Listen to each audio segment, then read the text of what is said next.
ಶ್ರೀಶಂ ವಂದೇ ಭವತ್ಕರ್ಮಮರಾಸುರಸಿದ್ಧವಂದ್ಯಂ ನಾರಾಯಣಂ ನಮಸ್ಕೃತ್ಯ ನರಂ ಚೈವ ನರೋತ್ತಮಂ ದೇವಿ ಸರಸ್ವತೀಂ ವ್ಯಾಸಂ ತತೋ ಜಯಮುದೀರಯೇ ಸ್ವಸ್ತ್ಯಸ್ತು ಸತಾಂ ಹರಿ ಓಂ. ಉದ್ಯೋಗ ಪರ್ವದಲ್ಲಿ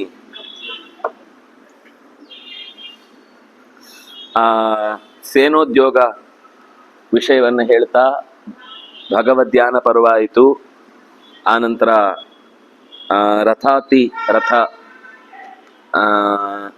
ಸಂಖ್ಯಾನ ಪರ್ವ ಅಂತ ಒಂದು ಮುಗಿಯಿತು. ಈಗ ಅಂಬೋಪಾಖ್ಯಾನ ಪರ್ವ ಅಂತ ಒಂದು ಉಪಪರ್ವ ಆರಂಭ ಆಗುತ್ತೆ. ದುರ್ಯೋಧನ ಪ್ರಶ್ನೆ ಕೇಳ್ತಾನೆ. ಯಾಕೆಂದ್ರೆ ಭೀಷ್ಮಾಚಾರ್ಯ ಹೇಳಿರ್ತಾರೆ, ಶಿಖಂಡಿ ಒಬ್ಬ ಎದುರಾದರೆ ನಾನು ಯುದ್ಧದಲ್ಲಿ ಮುಂದುವರಿಯುವುದಿಲ್ಲ. ನಂದು ವ್ರತ ಆಗಿದೆ. ಸ್ತ್ರೀ ಪೂರ್ವ, ಹಿಂದೆ ಸ್ತ್ರೀ ಆಗಿದ್ದವನಾಗಿದ್ರು ಈಗ ಸ್ತ್ರೀ ವ್ಯಕ್ತಿಯಾಗಿ ಯಾರಾದರೂ ನನ್ನೊಡನೆ ಯುದ್ಧಕ್ಕೆ ಬಂದ್ರು ನಾನು ಅವರ ಜೊತೆಗೆ ಹೋರಾಡುವುದಿಲ್ಲ ಅಂತ. ಅದಕ್ಕೆ ಕೇಳ್ತಾನೆ, ಕಿಮರ್ಥಂ ಭರತ ಶ್ರೇಷ್ಠ ನೈವ ಅನ್ಯ ಶಿಖಂಡಿನಂ, ಶಿಖಂಡಿಯನ್ನ ನೀನು ಯಾಕೆ ಸಂಹಾರ ಮಾಡ್ಲಿಕ್ಕೆ ಆಗುದಿಲ್ಲ?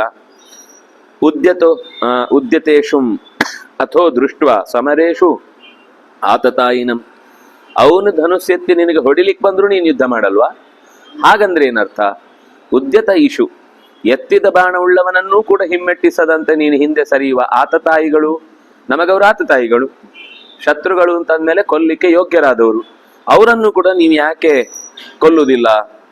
ಪೂರ್ವ ಮುಕ್ತ ಮಹಾಬಾಹು ಪಾಂಚಾಲಾನ್ ಸಹ ಸೋಮಕೈ ಹನಿಷ್ಯಾಮಿ ತಿಗಾಂಗೇಯ ತನ್ಮೇ ಬ್ರೂಹಿ ಪಿತಾಮಹ. ನೀನು ವಿರಾಟ ಮತ್ತು ದೃಪದನ ಮನೆಯ ಕಡೆ ಯಾರು ಬಂದ್ರು ಕೂಡ ನಾನು ಸಂಹಾರ ಮಾಡ್ತೇನೆ ಅಂತ ಹಿಂದೆ ಹೇಳಿದಿ.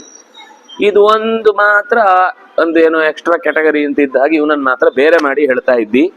ಇವರೇನು ಪಾಂಚಾಲರಲ್ಲಿ ಸೋಮಕರಲ್ಲಿ ಏನು ಬಹಳ ದೊಡ್ಡವನ ಅಥವಾ ಅಂಥದ್ದೇನಾದ್ರೂ ವಿಶೇಷವಾದ ವರ ಇದೆಯಾ ಅವನಿಗೆ? ಏನ್ ಕಾರಣದಿಂದ ಅವನನ್ನ ನೀನು ಕೊಲ್ಲುವುದಿಲ್ಲ ಅಂತ ಹೇಳ್ತಾ ಇದ್ದಿ ಅಂತ ಭೀಷ್ಮಾಚಾರ್ಯರಿಗೆ ಕೇಳಿದಾಗ, ಶೃಣು ದುರ್ಯೋಧನ ಕಥಾಂ ಸಹೈಭಿರ್ ವಸುಧಾಧಿಪೈ ಯದರ್ಥಂ ಯುಧಿ ಸಂಪ್ರೇಕ್ಷಣ ಅಹಂ ಹನ್ಯಾಂ ಶಿಖಂಡಿನಂ.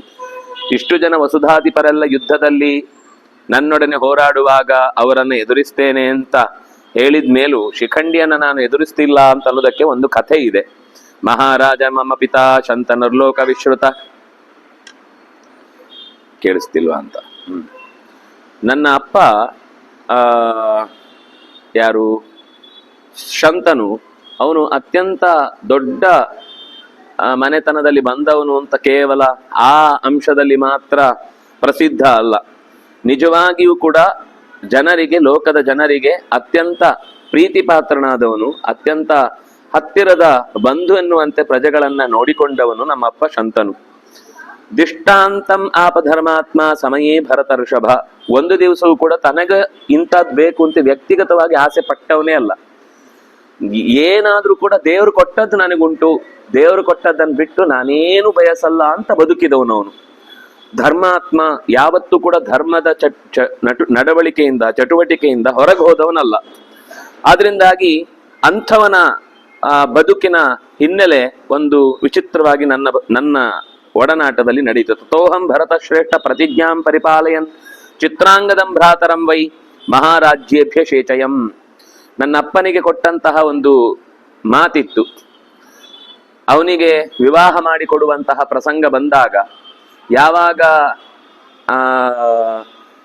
ನೀವು ಯುದ್ಧದಲ್ಲಿ ಅಂದ್ರೆ ಅವನು ಮೊದಲೊಂದು ಪ್ರತಿಜ್ಞೆ ಮಾಡ್ತಾನೆ, ನಾನು ಅಧಿಕಾರವನ್ನು ತಗೊಳ್ಳಲ್ಲ ಅಂತಾನೆ. ನೀನ್ ತಗೊಳ್ಳದೇ ಇದ್ರೇನು, ನಿಮ್ಮ ಮಕ್ಕಳು ದಾಯಾದಿಗಳು ಬಂದು ನಾಳೆ ಕಿರಿಕಿರಿ ಮಾಡ್ತಾರಲ್ವಾ? ನಿಮ್ಗೆ ದಾಯಾದಿಗಳು ಹುಟ್ಟಿದ್ರೆ ಅಲ್ವಾ ಸಮಸ್ಯೆ? ನಾನು ಬ್ರಹ್ಮಚರ್ಯವನ್ನೇ ಪಾಲಿಸ್ತೇನೆ. ನನಗೆ ತಂದೆಯ, ಯಾಕೆ ಅದನ್ನೇ ಅವನು ಆ ಶಬ್ದದಲ್ಲಿ ಬಳಸಿತ್ತು, ದೇವರು ಕೊಟ್ಟದ್ದನ್ನು ಬಿಟ್ಟು ಬೇರೆದ್ದನ್ನು ಅಪೇಕ್ಷಿಸದೆ ಧರ್ಮಾತ್ಮನಂತೆ ಬದುಕಿದವನಿಗೆ ಮನಸ್ಸಿನೊಳಗೆ ಒಂದು ಕೊರತೆ ಕಾಡಿತು ಅಂದ್ರೆ, ಯಾಕೆಂದ್ರೆ ಗಂಗೆಯ ಜೊತೆಗಿದ್ದಾಗ್ಲೂ ಬರೀ ಮಕ್ಕಳನ್ನು ಕಳ್ಕೊಂಡ ವ್ಯಥೆಯನ್ನೇ ನೆನಪಾಗಿಟ್ಟುಕೊಂಡವನು. ಅವನಿಗೆ ಬೇರೆ ಏನು ಒಂದು ಸಂತೋಷವಾಗಿ ಬದುಕಿದ್ದು ಅಂತ ಇಲ್ವೇ ಇಲ್ಲ. ಈಗ ಇಂಥ ಒಂದು ತಾನಾಗೇ ಮನಸ್ಸು ಮೂಡಿ ಅವನು ಯಾವತ್ತೂ ಕೂಡ ಏನನ್ನು ಬಯಸುವವನೇ ಅಲ್ಲ. ಅಂಥದ್ರಲ್ಲಿ ಕೇಳಿ ಯಾಕೋ ನಿಷ್ಠುರ ಆಗುತ್ತೆ ಅಂತ ನಿರಾಸೆ ಮಾಡಿಕೊಂಡು ಬಂದವನಿಗೆ ನಾನು ಮಗನಾಗಿ ಏನಾದ್ರೂ ಮಾಡಬೇಕು ಅಂತ ಹೇಳಿ, ಸಾಮಾನ್ಯ ಕೇಳುವುದುಂಟು. ಏನು ಮಕ್ಕಳೇ ಅಪ್ಪ ಅಮ್ಮನಿಗೆ ಮದುವೆ ಮಾಡಿದಿದ್ಯಾ ಅಂತ. ದೇವವ್ರತನಿಗೆ ಅದೇ ಪರಿಸ್ಥಿತಿ ಬಂತು. ತಾನೇ ತನ್ನ ತಂದೆಯ ವಿವಾಹದ ಕೈಂಕರ್ಯಕ್ಕೋಸ್ಕರ ವ್ರತವನ್ನ ತೊಟ್ಟು ಭೀಷ್ಮ ಅಂತ ಅನ್ನಿಸಿಕೊಂಡು ರಾಜ್ಯಭಾರವನ್ನ ನಡೆಸಿದ. ನಾನು ನನ್ನ ಪ್ರತಿಜ್ಞೆಯನ್ನ ಪಾಲನೆ ಮಾಡುವ ದೃಷ್ಟಿಯಿಂದಲೇನೆ ಮುಂದೆ ನನ್ನ ತಂದೆ ತೀರಿಕೊಂಡ ಬಳಿಕವೂ ನಾನು ಬೇರೆ ವಿವಾಹ ಆಗ್ಲಿಲ್ಲ. ಸಮಸ್ಯೆ ಮಧ್ಯದಲ್ಲಿ ಏನಾಯ್ತು ಅಂದ್ರೆ, ವಿವಾಹ ಮಾಡ್ಕೊಳ್ಳಿಕ್ ಪ್ರಸಂಗ ಬಂತ ಅಂದ್ರೆ ಪ್ರಸಂಗ ಬಂತು. ಯಾರು ನಮ್ಮ ತಂದೆಗೆ ಸತ್ಯವತಿಯಲ್ಲಿ ಹುಟ್ಟಿದವರು ಇಬ್ರು, ವಿಚಿತ್ರವೀರ್ಯ, ಚಿತ್ರಾಂಗದ. ಅದರಲ್ಲಿ ಚಿತ್ರಾಂಗದನನ್ನ ಮೊದಲು ನಾನು ಸಿಂಹಾಸನದಲ್ಲಿ ಕೂಡಿಸಿದೆ. ಅವನು ಅಭ್ಯಶೇಚಯಂ, ಅಧಿಕಾರದಲ್ಲಿ ಅವನನ್ನ ತೊಡಗಿಸಿದೆ.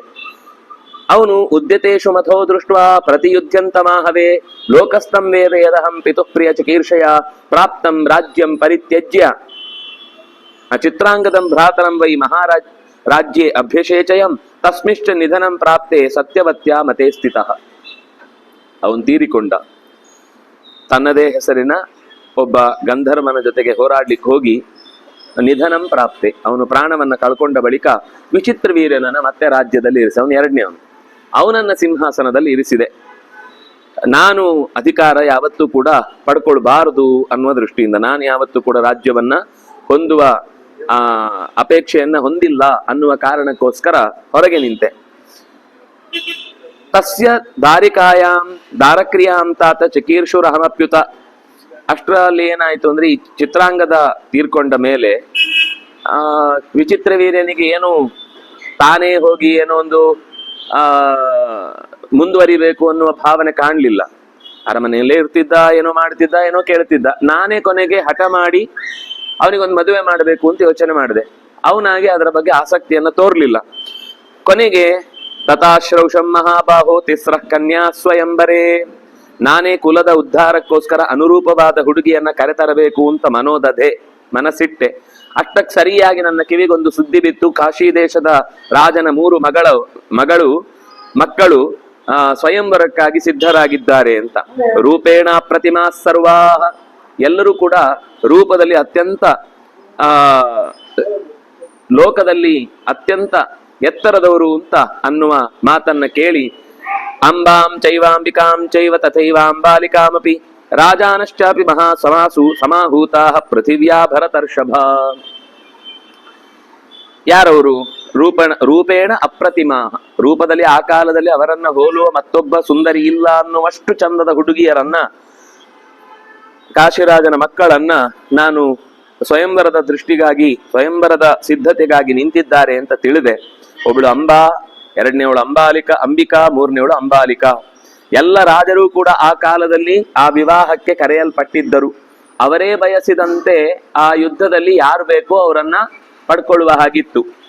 ಇಂಥ ಸಂದರ್ಭದಲ್ಲಿ ಅಂಬಾಂ ಜ್ಯೇಷ್ಠಾಭವತ್ ತಸ್ಮಾತ್ ಅಂಬಿಕಾ ತ್ವತ ಮಧ್ಯಮ ಅಂಬಾಲಿಕಾ ಚ ರಾಜೇಂದ್ರ ರಾಜಕನ್ಯಾಯ ವೀಯಸಿ. ಈ ಮೂವರಲ್ಲಿ ನಾನು ಮೊದಲು ನನಗೋಸ್ಕರ ಅಂತ ಹೋದದ್ದೇ ಅಲ್ಲ, ನೋಡ್ಕೊಂಡು ಬರೋಣ ಅಂತ ಹೋದದ್ದು. ಸ್ವಯಂವರ ಇದೆ ಅಂತ ಗೊತ್ತಾಗಿದ್ದೌದು. ಸ್ವಯಂವರದಲ್ಲಿ ಏನೇನು ಹೊಸ ಬೆಳವಣಿಗೆಗಳು, ರಾಜರು ತಮ್ಮ ತಮ್ಮ ಅಧಿಕಾರವನ್ನು ಸ್ವೀಕರಿಸಿದ್ದಾರೆ, ಯಾಕೆಂದ್ರೆ ಸ್ವಯಂವರಕ್ಕೆ ಹೋದಾಗ ಎಷ್ಟೋ ಜನರ ಬಗ್ಗೆ ಪರಿಚಯ ಆಗುತ್ತೆ, ಜೊತೆಗೆ ಅವರ ಸೈನ್ಯದ ಬಗ್ಗೆ ಗೊತ್ತಾಗುತ್ತೆ, ಅವರ ರಾಜ್ಯಭಾರದ ಬಗ್ಗೆ ಗೊತ್ತಾಗುತ್ತೆ. ರಾಜಕಾರಣದಲ್ಲಿ ಅಪ್ಡೇಟ್ ಆಗ್ತಾ ಇರಬೇಕು. ಹೊಸ ತರದ ಪೀಳಿಗೆಯವರಿಗೆ ಹೊಸ ತರದ ಚಿಂತನೆಗಳನ್ನ ನಾವು ಅನುಕೂಲ ಆಗುವಂತೆ ರಾಜ್ಯ ನಿಯಮಗಳನ್ನ, ಕಾನೂನುಗಳನ್ನ ಯೋಜಿಸಬೇಕಾಗುತ್ತೆ. ಅದೇ ಹಳೆಯ ಕಾಲದ ಹಿಡ್ಕೊಂಡು ಯುದ್ಧ ಮಾಡ್ಲಿಕ್ಕೆ ಆಗಲ್ಲ. ಆದ್ರಿಂದ ನಾನು ಆ ವೇದಿಕೆಗೆ ಹೊರಟಿದ್ದೆ. ಅಪಶ್ಯಂತಾಹ ಮಹಾಬಾಹೋ ತಿಸ್ರಃ ಕನ್ಯಾ ಸ್ವಲಂಕೃತಾ, ಚೆನ್ನಾಗಿ ಅಲಂಕರಿಸಲ್ಪಟ್ಟ 3 ಹೆಣ್ಣು ಮಕ್ಕಳನ್ನ ನಾನು ಕಂಡೆ.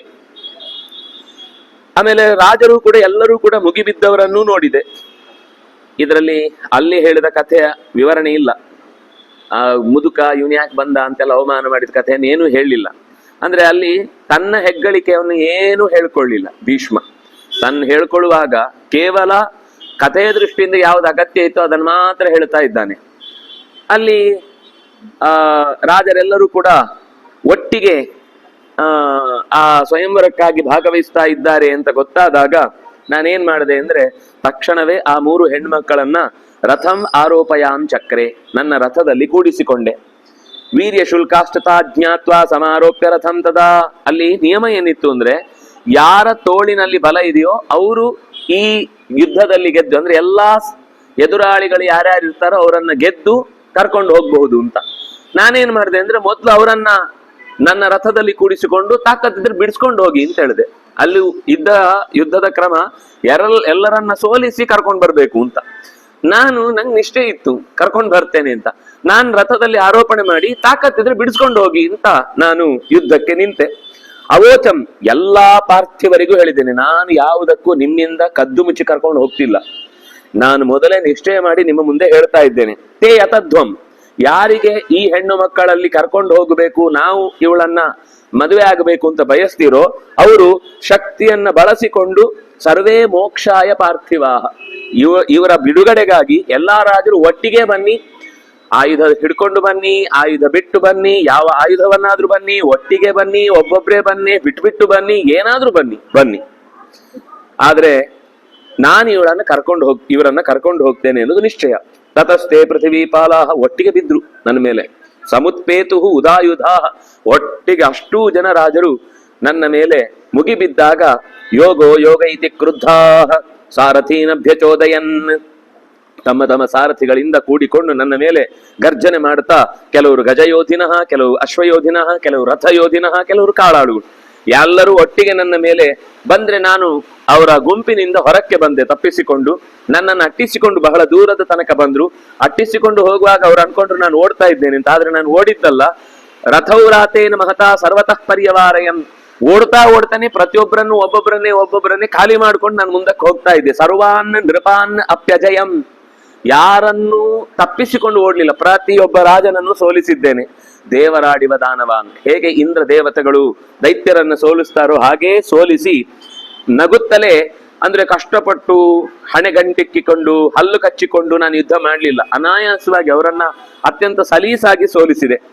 ಹಯಾನ್ ಸ್ಟೇಷಾನ್ ಗಜಾಂಶ್ಚೈವ, ಕೆಲವರ ಕುದುರೆಗಳನ್ನು ಓಡಿಸಿದೆ, ಕೆಲವರ ಆನೆಗಳನ್ನು ಓಡಿಸಿದೆ, ಕೆಲವರು ಸಾರಥಿಗಳನ್ನೇ ಮುಗಿಸಿದೆ. ಹೀಗೆ ಭಗ್ನವಾದ ರಥಗಳುಳ್ಳವರಾಗಿ, ಆಯುಧಗಳನ್ನ ಕಳ್ಕೊಂಡವರಾಗಿ ಅಲ್ಲಲ್ಲೇ ಬಿದ್ದು ಮತ್ತೆ ಉಳಿದ ರಾಜರು ನನ್ನ ಸಾಮರ್ಥ್ಯವನ್ನು ಹೊಗಳಿಕೊಳ್ಳುತ್ತಾ, ಈ ಕನ್ಯೆಯರನ್ನ ಕರ್ಕೊಂಡು ಹೋಗ್ಲಿಕ್ಕೆ ಇವನೇ ಸಮರ್ಥ, ಆದ್ರಿಂದಾಗಿ ನಮಗೆ ಈ ಸಾಮರ್ಥ್ಯವನ್ನ ಎದುರಿಸಿ ಪಡೆದುಕೊಂಡು ಹೋಗುವ ಅರ್ಹತೆ ಗಟ್ಟಿತನ ನಮ್ಮಲ್ಲಿಲ್ಲ, ಆದ್ರಿಂದಾಗಿ ನೀನು ಸಂತೋಷವಾಗಿರುವಂತ ಕೆಲವರು ಸಂತೋಷದಿಂದ ಹೊಗಳಿಯೇ ಹೊರಟು ಹೋದ್ರು. ನಾನು ಗೆದ್ದು ಅವರನ್ನಷ್ಟೂ ಜನರನ್ನು ಕೂಡ ಕರ್ಕೊಂಡು ಹಸ್ತಿನಾವತಿಗೆ ಬಂದೆ.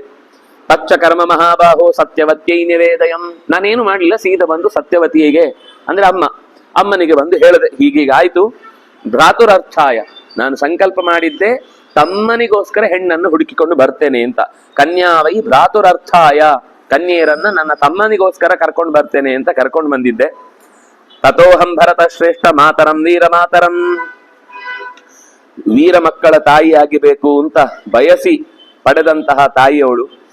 ಅವಳಿಗೆ ನಾನು ನನ್ನ ತಮ್ಮಂದಿರಿಗೆ ವಿವಾಹಕ್ಕಾಗಿ ದಾಶೇಯಿ ಅಂತಂದ್ರೆ ಸತ್ಯವತಿ, ದಾಶೇಯಿಯನ್ನು ಕುರಿತು ಹೀಗೆ ಹೇಳಿದೆ. ಇವರು ಕಾಶಿ ದೇಶನ ರಾಜನ ಮಕ್ಕಳು, ಎಲ್ಲ ರಾಜರನ್ನು ಗೆದ್ದಿದ್ದೇನೆ. ವಿಚಿತ್ರ ವೀರ್ಯನಿಗಾಗಿ ವೀರ್ಯ ಶುಲ್ಕದಿಂದ ಅಪಹೃತರಾಗಿ ಜಿತ್ವ ಇವರಿಂದ ರಾಜರನ್ನೆಲ್ಲ ಸೋಲಿಸಿ ಕರ್ಕೊಂಡು ಬಂದದ್ದು.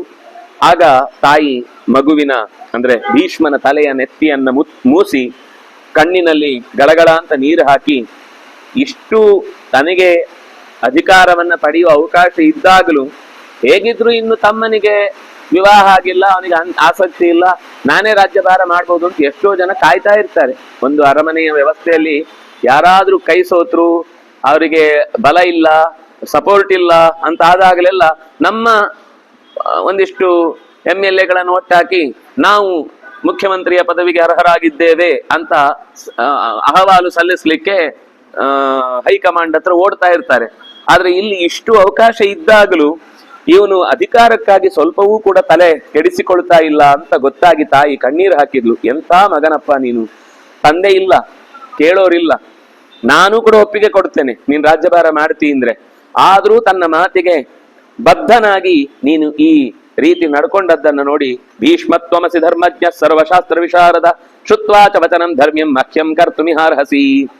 ನೀನು ಏನ್ ಇಷ್ಟೊತ್ತು ಮಾತಾಡಿದಿ ನನಗೆ ತುಂಬಾ ಸಂತೋಷ ಆಯಿತು. ಎಲ್ಲ ಶಾಸ್ತ್ರಗಳನ್ನು ಚೆನ್ನಾಗಿ ಬಲ್ಲವನು, ಧರ್ಮವನ್ನ ತಿಳಿದವನು, ಏನ್ ಮಾಡಬೇಕು ಅಂತ ನೀನು ಅನ್ಕೊಂಡು ಮಾಡಿದ್ಯೋ ಅದನ್ನ ಅವಶ್ಯವಾಗಿ ನೀನು ಮಾಡು.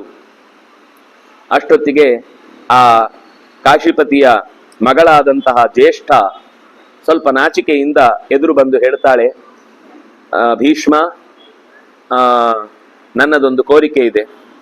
ನೀನು ತಾಯಿ ಹೇಳಿದಂತೆ ಸರ್ವಶಾಸ್ತ್ರಗಳನ್ನ ಬಲ್ಲವನಾದ್ರಿಂದ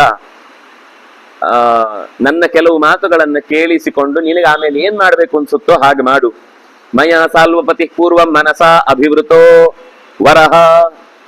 ನನ್ನ ಬದುಕಿನ ಬಾಳಿನ ವ್ಯಕ್ತಿಯಾಗಿ ನಾನು ಸಾಲ್ವಪತಿಯಾದಂತಹ, ನನ್ನ ಹೆಸರೇನು, ಬ್ರಹ್ಮದತ್ತನನ್ನ ನಾನು ಅಭಿವೃತ ಮನಸಾರೆ ಒಪ್ಪಿದ್ದೇನೆ. ತೇನ ಚಾಸ್ಮಿ ವೃತ ಪೂರ್ವಂ ರಹಸ್ಯ ವಿದಿತೆ ಪಿತುಹು. ನನ್ನ ತಂದೆಗೆ ಗೊತ್ತಿಲ್ಲದಂತೆ ಅವನೇ ಬಂದು ತನ್ನ ಪ್ರೇಮ ನಿವೇದನೆಯನ್ನ ರಹಸಿ ಏಕಾಂತದಲ್ಲಿ ನನಗೆ ಹೇಳಿಕೊಂಡಿದ್ದ.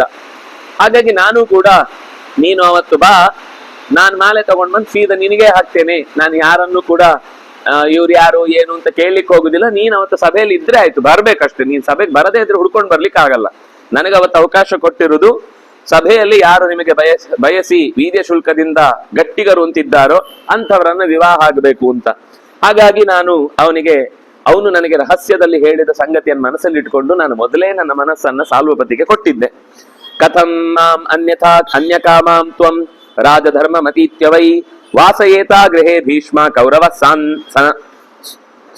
ಸನ್ವಿಶೇಷತಃ. ಇನ್ನು ಮನೆ ಒಳಗೆ ಇನ್ನೂ ಹೋಗಿಲ್ಲ.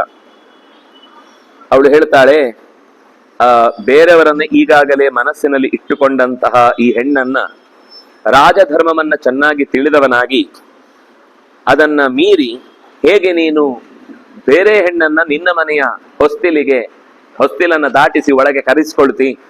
ಅದು ನೀನು ಕೌರವನಾಗಿ ಒಳ್ಳೆ ಮನೆತನದವನು, ಯಾವತ್ತೂ ಕೂಡ ಯಾರ ಮನಸ್ಸು ನೋಯಿಸದವನು ಅಂತ ನೀನು ಗೌರವ ಪಡೆದವನಾದ್ರಿಂದ ಏತದ್ಬುದ್ಧ್ಯಾ ವಿನಿಶ್ಚಿತ್ಯ ಮನಸಾ ಭರತರ್ಷಭ ಯತ್ಕ್ಷಮಂತೆ ಮಹಾಬಾಹೋ ತದಿಹಾರಬ್ಧುಮಿರ ಅರ್ಹಸಿ. ಆದ್ರಿಂದ ಈ ವಿಷಯವನ್ನ ನಿನಗೆ ಕಿವಿಗೆ ಬಿದ್ದ ಮೇಲೆ ಮನಸ್ಸಿಗೆ ತೋಚಿದ ಹಾಗೆ ಇಲ್ಲಿಂದ ಮುಂದೆ ಏನ್ ಮಾಡ್ಬೇಕು ಅಂತ ಅನ್ನೋದನ್ನ ನೀನು ಮಾಡಿದ್ರೆ ಒಳ್ಳೇದಾಗುತ್ತೆ. ಸಮಾಂ ಪ್ರತೀಕ್ಷತೆ ವ್ಯಕ್ತಂ. ನಿಶ್ಚಯವಾಗಿ ನನ್ನನ್ನ ಸಾಲ್ವರಾಜ ಕಾಯುತ್ತಾ ಇರ್ತಾನೆ. ನನ್ನನ್ನು ಕರ್ಕೊಂಡು ಬಂದದ್ದಕ್ಕೆ ಅವನು ಹುಡುಕ್ತಾ ಇರ್ತಾನೆ. ಸಾಲ್ವರಾಜೋ ವಿಷಾಂಪತೆ ತಸ್ಮಾನ್ ಮಾಂ ಕುರುಶ್ರೇಷ್ಠ ತ್ವಂ ಕುರುಶ್ರೇಷ್ಠ ಸಮನುಜ್ಞಾತು ಮರಹಸಿ. ನನಗೆ ನೀನು ಒಪ್ಪಿಗೆ ಕೊಟ್ಟು ಮರಳಿ ಸಾಲ್ವನಲ್ಲಿಗೆ ಹೋಗುವುದಕ್ಕೆ ಬೇಕಿರುವಂತಹ ಅನುಕೂಲವನ್ನ ಮಾಡಿಕೊಡ್ಬೇಕು. ಕೃಪಾಂ ಕುರು ಮಹಾಬಾಹೋ ಮೈ ಧರ್ಮ ಭೃತಾಂಬರ ತ್ವಂ ಹಿ ಸತ್ಯವ್ರತೋ ವೀರ ಪೃಥಿವ್ಯಾಮಿತಿ ನಶ್ರುತಂ. ನಮ್ಗೆ ಗೊತ್ತು ನೀನು ಯಾವ ಪ್ರತಿಜ್ಞೆಯನ್ನು ಮೀರುವವನಲ್ಲ, ಇನ್ನೊಬ್ಬರ ಪ್ರತಿಜ್ಞೆಯನ್ನು ಕೂಡ ಹಾಳು ಮಾಡ್ಲಿಕ್ಕೆ ಬಿಡುವವನಲ್ಲ. ಸತ್ಯವ್ರತ, ನೀನು ಸತ್ಯವ್ರತ. ಆಮೇಲೆ ತ್ವಂಹಿ, ನೀನೇ ನಮ್ಮೆಲ್ಲರ ರಕ್ಷಕ ಅನ್ನುವುದನ್ನು ಕೂಡ ನಾವು ಕೇಳಿ ಬಲ್ಲೆವು. ಧರ್ಮಭೃತ್ತಾಗಿರುವಂತಹ ನಿನ್ನಲ್ಲಿ ನನ್ನ ಬಯಕೆ, ನನ್ನಲ್ಲಿ ಕರುಣೆ ತೋರು ಅಂತ ಹೇಳುವಲ್ಲಿಗೆ 174ನೇ ಅಧ್ಯಾಯ ಮುಕ್ತಾಯ ಆಗುತ್ತೆ. 175ನೇ ಅಧ್ಯಾಯದಲ್ಲಿ ಭೀಷ್ಮ ಮತ್ತೆ ಹೇಳ್ತಾನೆ, ತಥೋಹಂ ಸಮನುಜ್ಞಾಪ್ಯ ಕಾಳೀಂ ಗಂಧವತೀಂ ತದಾ ಮಂತ್ರಿಣಶ್ಚ ಋತ್ವಿಜಶ್ಚೈವ ತಥೈವ ಚ ಪುರೋಹಿತಾನ್ ಸಮನುಜ್ಞಾಸಿಷಂ ಕನ್ಯಾಂ ಅಂಬಾಂ ಜ್ಯೇಷ್ಠಾಂ ನರಾಧಿಪ. ದುರ್ಯೋಧನ, ನಾನು ನನ್ನ ತಾಯಿಯಾದ ಕಾಳಿಯನ್ನು, ಗಂಧವತಿ ಅಂತ ಅವಳಿಗೆ ಮತ್ತೊಂದು ಹೆಸರು, ಯಾಕೆಂದ್ರೆ ಅವಳು ಹುಟ್ಟುವಾಗ ಮೊದಲು ದಾಸನ ಮನೆಯಲ್ಲೇ ಬೆಳೆದದ್ದಾದ್ರಿಂದ, ಮೀನಿನ ಒಳಗೆ ಹುಟ್ಟಿದ್ದಾದ್ರಿಂದ ಮತ್ಸ್ಯಗಂಧಿಯಾಗಿದ್ಲು.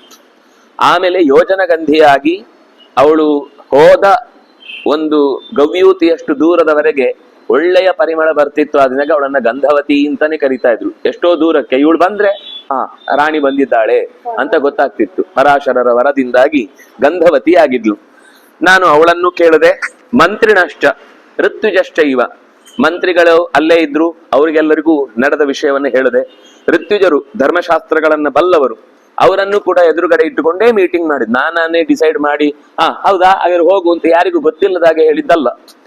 ತಥೈವಚ ಪುರೋಹಿತಾನ್, ನಮ್ಮ ಮನೆಯ ಸತ್ಕರ್ಮಗಳನ್ನ ನಡೆಸ್ಲಿಕ್ಕೆ, ಈಗ ಮದುವೆ ವೈವಾಹಿಕ ಕರ್ಮಗಳನ್ನೆಲ್ಲ ಮಾಡ್ಲಿಕ್ಕೆ ಯಾರು ನಿರ್ಧಾರಗೊಳ್ತಾರೋ ಅಂತಹ ಕುಲಪುರೋಹಿತರನ್ನು ಕೂಡ ಮುಂದಿಟ್ಟುಕೊಂಡು ಅವರನ್ನು ಕೂಡ ನಾನು ಕೇಳಿದೆ, ಹೀಗೆ ಸಾಲ್ವಪತಿಯನ್ನ ಬಯಸ್ತಾ ಇರುವ ಹೆಣ್ಣನ್ನ ಅವಳು ಮರಳಿ ಹೋಗ್ಬೇಕು ಅಂತ ಕೇಳ್ತಾ ಇದ್ದಾಳೆ, ಏನ್ ಮಾಡ್ಬೇಕು? ಎಲ್ಲರೂ ಹೇಳಿದ್ರು ಕಳಿಸಿಕೊಡಿ, ಅವಳನ್ನ ನಾವು ಬಲವಂತವಾಗಿ ಯಾವತ್ತೂ ಕೂಡ ನಮ್ಮ ಮನೆಯೊಳಗೆ ತಂದುಕೊಳ್ಳುವುದು ಸರಿಯಲ್ಲ. ಅನುಜ್ಞಾತ ಯಯೌ ಸಾತು ಕನ್ಯಾ ಸಾಲ್ವಪತೆ ಪುರಂ ವೃದ್ಧೈ ದ್ವಿಜಾತಿಭಿರ್ಗುಪ್ತ ಧಾತ್ರ್ಯಾಚಾನುಗತ ಸದಾ.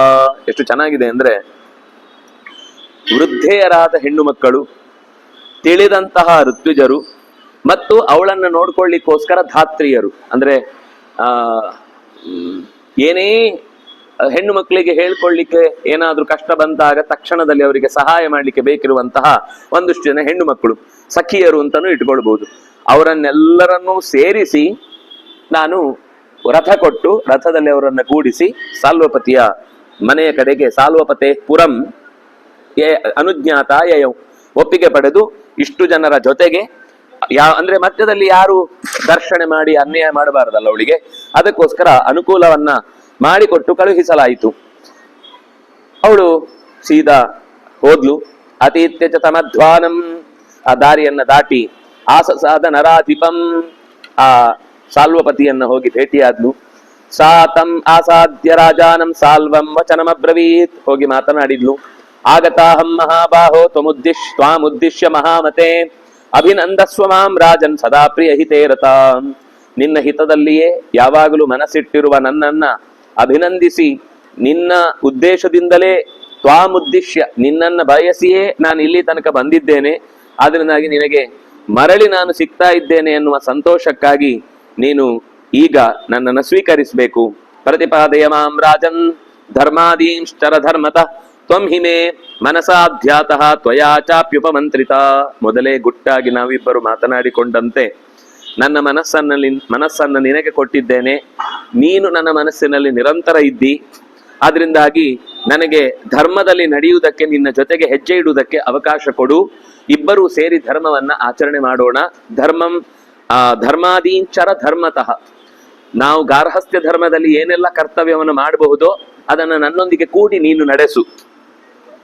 ನಿನ್ನನ್ನೇ ಧ್ಯಾತ, ಯಾವಾಗಲೂ ನಿನ್ನನ್ನೇ ನಾನು ಮನಸ್ಸಿನಲ್ಲಿ ಧ್ಯಾನ ಮಾಡಿದ್ದೇನೆ, ಆದ್ರಿಂದಾಗಿ ನೀನೇ ನನ್ನನ್ನ ಪಡೆಯುತ್ತೇನೆ ಅಂತ ಹೇಳಿದ ಮಾತಿಗೆ ಅನುಕೂಲಕರವಾಗಿ ನಾನು ನಡ್ಕೊಂಡಿದ್ದೇನೆ ಅಂತ ಹೇಳಿದಾಗ ಆ ಮಾತನ್ನ ಕೇಳಿ ಸಾಲ್ವಪತಿ ಸ್ಮಯನ್ ಒಂದು ಹುಸಿ ನಗೆಯನ್ನ ಬೀರ್ತಾ, ತ್ವಯಾನ್ಯ ಪೂರ್ವಯಾನಾಹಂ ಭಾರ್ಯಾರ್ಥೀ ವರವರ್ಣಿನಿ ಗಚ್ಚ ಭದ್ರೇ ಪುನಸ್ತತ್ರ ಸಕಾಶಂ ಭೀಷ್ಮಕಸ್ಯ ವೈ ನಾಹಮಿಚ್ಛಾಮಿ ಭೀಷ್ಮೇಣ ಗೃಹೀತಾನ್ ತ್ವಾಂ ಪ್ರಸಹ್ಯ ವೈ. ಅನ್ಯ ಪೂರ್ವಯಾ ತ್ವಯ, ಈಗಾಗಲೇ ಭೀಷ್ಮನ ಜೊತೆಗೆ ಸಾಗಿ ಲೋಕದಲ್ಲಿ ಎಲ್ಲರಿಗೂ ತಲೆಯಲ್ಲಿ ಏನು ಹೋಗಿದೆ, ಭೀಷ್ಮಾಚಾರ್ಯರು ನಿನ್ನನ್ನು ಕರ್ಕೊಂಡು ಹೋಗಿದ್ದಾರೆ ಅಂತಂದ್ರೆ ನೀನ್ ಭೀಷ್ಮನ ಪಾಲು ಅಂತ. ನಾಳೆ ನಾನು ನಿನ್ನನ್ನು ಮದುವೆ ಆದ್ಮೇಲೆ ಎಲ್ಲರೂ ನಮ್ಮ ಮನೆಗೆ ಬಂದಾಗ ರಾಣಿ ಯಾರು ಅಂದ್ರೆ ಅಂಬನ, ಅವತ್ತು ಭೀಷ್ಮನ್ ಜೊತೆಗೆ ಹೋದವಳಲ್ವಾ ಅಂತ ಪ್ರತಿಯೊಬ್ಬರು ಅನ್ಯಪೂರ್ವ, ಬೇರೆಯವರ ಜೊತೆಗೆ ಓಡಿದೋ ಅಂದ್ರೆ ಬೇರೆಯವರು, ಅವಳು ತಪ್ಪಿಲ್ಲ ಅಂದ್ರು ಕರ್ಕೊಂಡು ಹೋಗಿದ್ದು ಬೇರೆಯವರೇ. ಅದನ್ನ ಬೇರೆಯವರ ಜೊತೆಗೆ ಹೋದವಳನ್ನ ಭಾರ್ಯಾರ್ಥಿ, ಈಗ ನಾನು ಭಾರ್ಯೆಯ ಹೆಂಡತಿಯ ಸ್ಥಾನದಲ್ಲಿ ಕರ್ಕೊಳ್ತೇನೆ ಅಂದ್ರೆ ಅದು ಒಪ್ಲಿಕ್ಕಾಗದ ಮಾತು. ಗಚ್ಚ ಭದ್ರೆ, ಅವನು ಹೇಗೆ ನಿನ್ನ ಅನಾಯಾಸ ಬಿಟ್ಟುಕೊಟ್ನೋ ನಾನು ಬಿಟ್ಕೊಡ್ತಾ ಇದ್ದೇನೆ. ಗಚ್ಚ ಭದ್ರೆ ಪುನಸ್ತತ್ರ, ಎಲ್ಲಿಂದ ಬಂದೆಯೋ ಅಲ್ಲಿಗೆ ಹೋಗು, ಭೀಷ್ಮಕನ ಬಳಿಗೆ ಹೋಗು. ನಾಹಮಿಚ್ಛಾಮಿ, ನಾನು ಭೀಷ್ಮನಿಂದ ಅಪಹೃತಳಾದಂತಹ ಹೆಣ್ಣನ್ನ ಸಹಿಸಿಕೊಂಡು ವಿವಾಹವಾಗುವಷ್ಟು ದೊಡ್ಡವನಲ್ಲ, ನಾನು ಅದನ್ನು ಬಯಸುವುದೂ ಇಲ್ಲ. ತ್ವಂ ಹಿ ಭೀಷ್ಮೇಣ ನಿರ್ಜಿತ್ಯ ನೀತಾ ಪ್ರೀತಿಮತಿ ತದಾ ಪರಾಮೃಶ್ಯ ಮಹಾಯುದ್ಧೆ ನಿರ್ಜಿತ್ಯ ಪೃಥಿವೀಪತೀನ್. ಗೆದ್ದವನು ನಿನ್ನ ಒಡೆಯ, ಆದ್ರಿಂದಾಗಿ ಅವನು ಗೆದ್ದಿದ್ದಾನೆ ಅಂತಂದ್ಮೇಲೆ ನಾನು ಮತ್ತೆ ಮರಳಿ ಭಿಕ್ಷಾರ್ಥವಾಗಿ ಕೊಟ್ಟದ್ದನ್ನ ಸ್ವೀಕರಿಸಲಾರೆ. ನಿನಗೆ ಪ್ರೀತಿ ಎಲ್ಲಿದ್ರು ಕೂಡ ನಿನ್ನನ್ನು ಗೆದ್ದವನ ಬಗ್ಗೆ ಇರಬೇಕು, ವೀರ್ಯ ಶುಲ್ಕದಿಂದ ಗೆದ್ದು ಹೋದವನ ಬಗ್ಗೆ ಇರಬೇಕು ಹೊರತು ಸರಿಯಾಗಿ ಪರಾಮರ್ಶೆ ಮಾಡಿ ಮಹಾಯುದ್ಧದಲ್ಲಿ ನಿನ್ನನ್ನ ಅಂದ್ರೆ ನಿನ್ನ ನೆಪದಲ್ಲಿ ನನ್ನನ್ನು ಸೋಲಿಸಿದ್ದಾನೆ. ನನ್ನನ್ನು ಮಾತ್ರ ಅಲ್ಲ, ಪೃಥಿವೀಪತೀನ್, ನನ್ನೊಬ್ಬನನ್ನ ಸೋಲಿಸಿದ್ರೆ ನಾನು ಯೋಚನೆ ಮಾಡಬೇಕಿತ್ತು, ಎಲ್ಲರನ್ನೂ ಸೋಲಿಸಿದ್ದಾನೆ. ನಾಹಂ ತ್ವಯ್ಯನ್ಯ ಪೂರ್ವಾಯಾಂ ಭಾರ್ಯಾರ್ಥೀ ವರವರ್ಣಿನಿ, ಬೇರೆಯವರಲ್ಲಿ ನಾನು ನನ್ನ ಹೆಂಡತಿಯಾಗಬೇಕು, ಬೇರೆಯವರು ಎಳ್ಕೊಂಡು ಹೋದ ಹೆಣ್ಣಿನಲ್ಲಿ ನನಗೆ ಅವಳಲ್ಲಿ ಹೆಂಡತಿಯನ್ನ ಕಾಣಬೇಕು ಅನ್ನುವ ಕಷ್ಟ ನಾನು ತೆಗೆದುಕೊಳ್ಳಲಾರೆ. ಕಥಂ ಅಸ್ಮದ್ವಿಧೋ ರಾಜ, ನಮ್ಮಂತಹ ತಾವೇ ಯುದ್ಧ ಮಾಡಿ ಗೆದ್ದು ಸಾಧಿಸಬೇಕಾದಂತಹ ಮನೆತನದವರು ಪರರು ಗೆದ್ದು ಕೊಟ್ಟದ್ದನ್ನ ಹೇಗೆ ತಾನೇ ಭೋಗಿಸಿಯೇವು. ಪರಪೂರ್ವ ಪ್ರವೇಶಯೇತ್, ಪರಪೂರ್ವ ಬೇರೆಯವರಿಂದ ಸ್ವೀಕರಿಸಲ್ಪಟ್ಟಂತಹ ಹೆಣ್ಣನ್ನ ನನ್ನಂತಹ ರಾಜ ಹೇಗೆ ತನ್ನ ಮನೆಯೊಳಗೆ ಕಾಲಿಡಲು ಬಿಟ್ಟಾನು. ನಾರೀಂ ವಿತತ ವಿಜ್ಞಾನ ಪರೇಶಾಂ ಧರ್ಮಮಾದಿಶನ್ ಯಥೇಷ್ಟಂ ಗಮ್ಯತಾಂ ಭದ್ರೇ ಮಾತ್ವಾಂ ಕಾಲೋತ್ಯಗಾದಯಂ. ಕಾಲ ಸಮಯ ಮೀರಿಲ್ಲ, ತಡ ಮಾಡಬೇಡ. ನಾನು ನಿನ್ನನ್ನ ಮತ್ತೆ ಇಲ್ಲಿ 2 ದಿವಸ ನಿನ್ನನ್ನು ಯೋಚಿಸ್ಲಿಕ್ಕೆ ಬಿಟ್ಟು ಮತ್ತೆ ಕಳುಹಿಸಿ ಏನೋ ಆಗಿದೆ ಅಂತ ಅವನಿಗೆ ಡೌಟ್ ಬರೋದಕ್ಕಿಂತ ಮುಂಚೆ ನೀನು ಇಲ್ಲಿಂದ ಈಗಲೇ ನಿನ್ನನ್ನು ಅವನು ಇನ್ನು ಒಳಗೆ ಸೇರಿಸ್ಕೊಂಡಿಲ್ಲ ಆ ಭಾಗದಿಂದ ಹಾಗೆ ಹೊರಟೋಗ್ಬಿಡು ಅಂತ. ಅಲ್ಲೇ ಯಥೇಷ್ಟಂ ಗಮ್ಯತಾಂ. ಇಲ್ಲ ನಾನು ಅವನನ್ನ ಮದುವೆ ಆಗುದ್ರು ನಿನ್ನನ್ನೇ ಮದುವೆ ಆಗ್ತೇನೆ ಅಂತ ನೀನೇನೋ ಮತ್ತು ಅಂತದ್ದೇ ಮಾತುಗಳನ್ನು ಹೇಳ್ತೀಯಾದ್ರೆ ನನ್ನ ಹತ್ರ ಅಂತೂ ಬರಬೇಡ. ಯಥೇಷ್ಟಂ ಗಮ್ಯತಾಂ. ನಿನಗೆ ಭೀಷ್ಮನಲ್ಲಿಗೆ ಹೋಗು ನಾನು ಹೇಳಲ್ಲ, ನಿನಗೆ ಎಲ್ಲಿಗೆ ಹೋಗ್ಬೇಕು ಅಂತ ಅನ್ಸುತ್ತೋ ಅಲ್ಲಿಗೆ ಹೋಗು, ನನ್ನ ಹತ್ರ ಮಾತ್ರ ಬರಬೇಡ.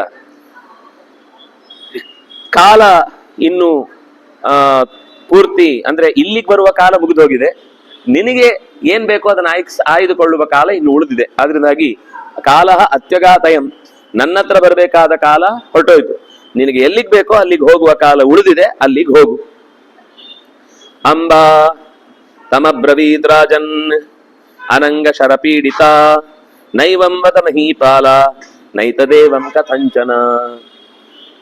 ಕಾಮನ ಆಲೋಚನೆಗೆ ತನ್ನನ್ನು ಒಡ್ಡಿಕೊಂಡಿದ್ದ ಆ ಅನಂಗ ಶರಪೀಡಿತ ಅಂದ್ರೆ ಅವನ ಮೇಲೆ ಆ ತರದ ಒಂದು ತನ್ನ ಗಂಡ ಅಥವಾ ತಾನು ಅವನ ಜೊತೆಗೆ ಸಹಧರ್ಮಿಣಿಯಾಗಿ ಬದುಕ್ತೇನೆ ಅಂತ ಈಗಾಗಲೇ ಊಹಿಸಿಕೊಂಡಿದ್ದ ಆಕೆಗೆ ಈ ಮಾತು ಸಹಿಸ್ಲಿಕ್ಕಾಗ್ಲಿಲ್ಲ. ಹೇಳಿದ್ಲು, ಮಹೀಪಾಲ ರಾಜನೇ ಹೀಗೊಂದು ಹೇಳಬೇಡ, ನೈವಂ ವದ ನೈತದೇವಂ ಕಥಂಚನ. ನನಗೆ ಹೀಗೆ ಆಲೋಚಿಸ್ಲಿಕ್ಕೂ ಸಾಧ್ಯ, ಯಥೇಷ್ಟಂ ಗಮ್ಯತಾಂ ಅಂತ ಹೇಳಿದ್ನಲ್ವಾ ಅದವಳಿಗೆ ಸಹಿಸ್ಕೊಳ್ಳಿಕ್ಕಾಗ್ಲಿಲ್ಲ. ನೈತದೇವಂ ಕಥಂಚನ, ಯಾವ ಕಾರಣಕ್ಕೂ ನನಗೆ ಎಲ್ಲಿಗ್ ಬೇಕಾದ್ರೂ ಹೋಗು ಅಂತನ್ನುವ ಮಾತು ಮಾತ್ರ ಹೇಳ್ಬೇಡ. ನಿನ್ನೊಟ್ಟಿಗೆ ನಾಸ್ಮಿ ಪ್ರೀತಿಮತಿ ನೀತಾ ಭೀಷ್ಮೇಣ ಮಿತ್ರಕರ್ಷಣ. ನಾನು ಭೀಷ್ಮನೊಟ್ಟಿಗೆ ಹೋಗಿದ್ದು ಪ್ರೀತಿಯಿಂದ ಅಲ್ಲ, ಅವನು ಎಳ್ಕೊಂಡು ಹೋಗಿದ್ದು, ನನಗೆ ಪ್ರೀತಿ ಇರ್ಲಿಲ್ಲ ಅಲ್ಲಿ. ಬಲಾನ್ನೀತಾಸ್ಮಿ ರುದತಿ ವಿದ್ರಾವ್ಯ ಪೃಥಿವೀಪತಿ. ನಾನು ಹೋಗುವ ಮುಂಚೆನೆ ಕಣ್ಣೀರ್ ಹಾಕಿದ್ದೇನೆ, ನಾನ್ ನಿಮ್ಮೊಟ್ಟಿಗೆ ಬರಲ್ಲ, ನನ್ನನ್ನು ಬಿಡಿ ಅಂತ. ಅವನು ಯುದ್ಧದಲ್ಲೇ ಮೈ ಮರ್ತಿದ್ದ, ನನ್ನ ಮಾತು ಕೇಳಿಸ್ಕೊಳ್ಳುವಷ್ಟು ಅವನಿಗೆ ತಾಕತ್ತೂ ಇಲ್ಲ, ಪುರುಸೊತ್ತೂ ಇಲ್ಲ. ಯಾರು ಅರ್ಥ ಆಗ್ಲಿಲ್ಲ.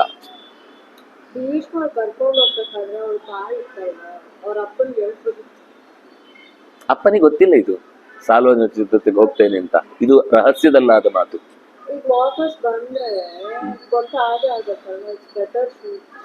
ಅಂದ್ರೆ ಸಾಲ್ವನಿಗೆ ಹೇಳಿಸ್ಬೇಕಿತ್ತು ಅಂತ.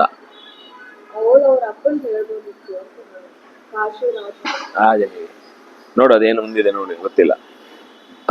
ಭಜಸ್ವ ಮಾಂ ಸಾಲ್ವಪತೆ ಭಕ್ತಾಂ ಬಾಲಾಂ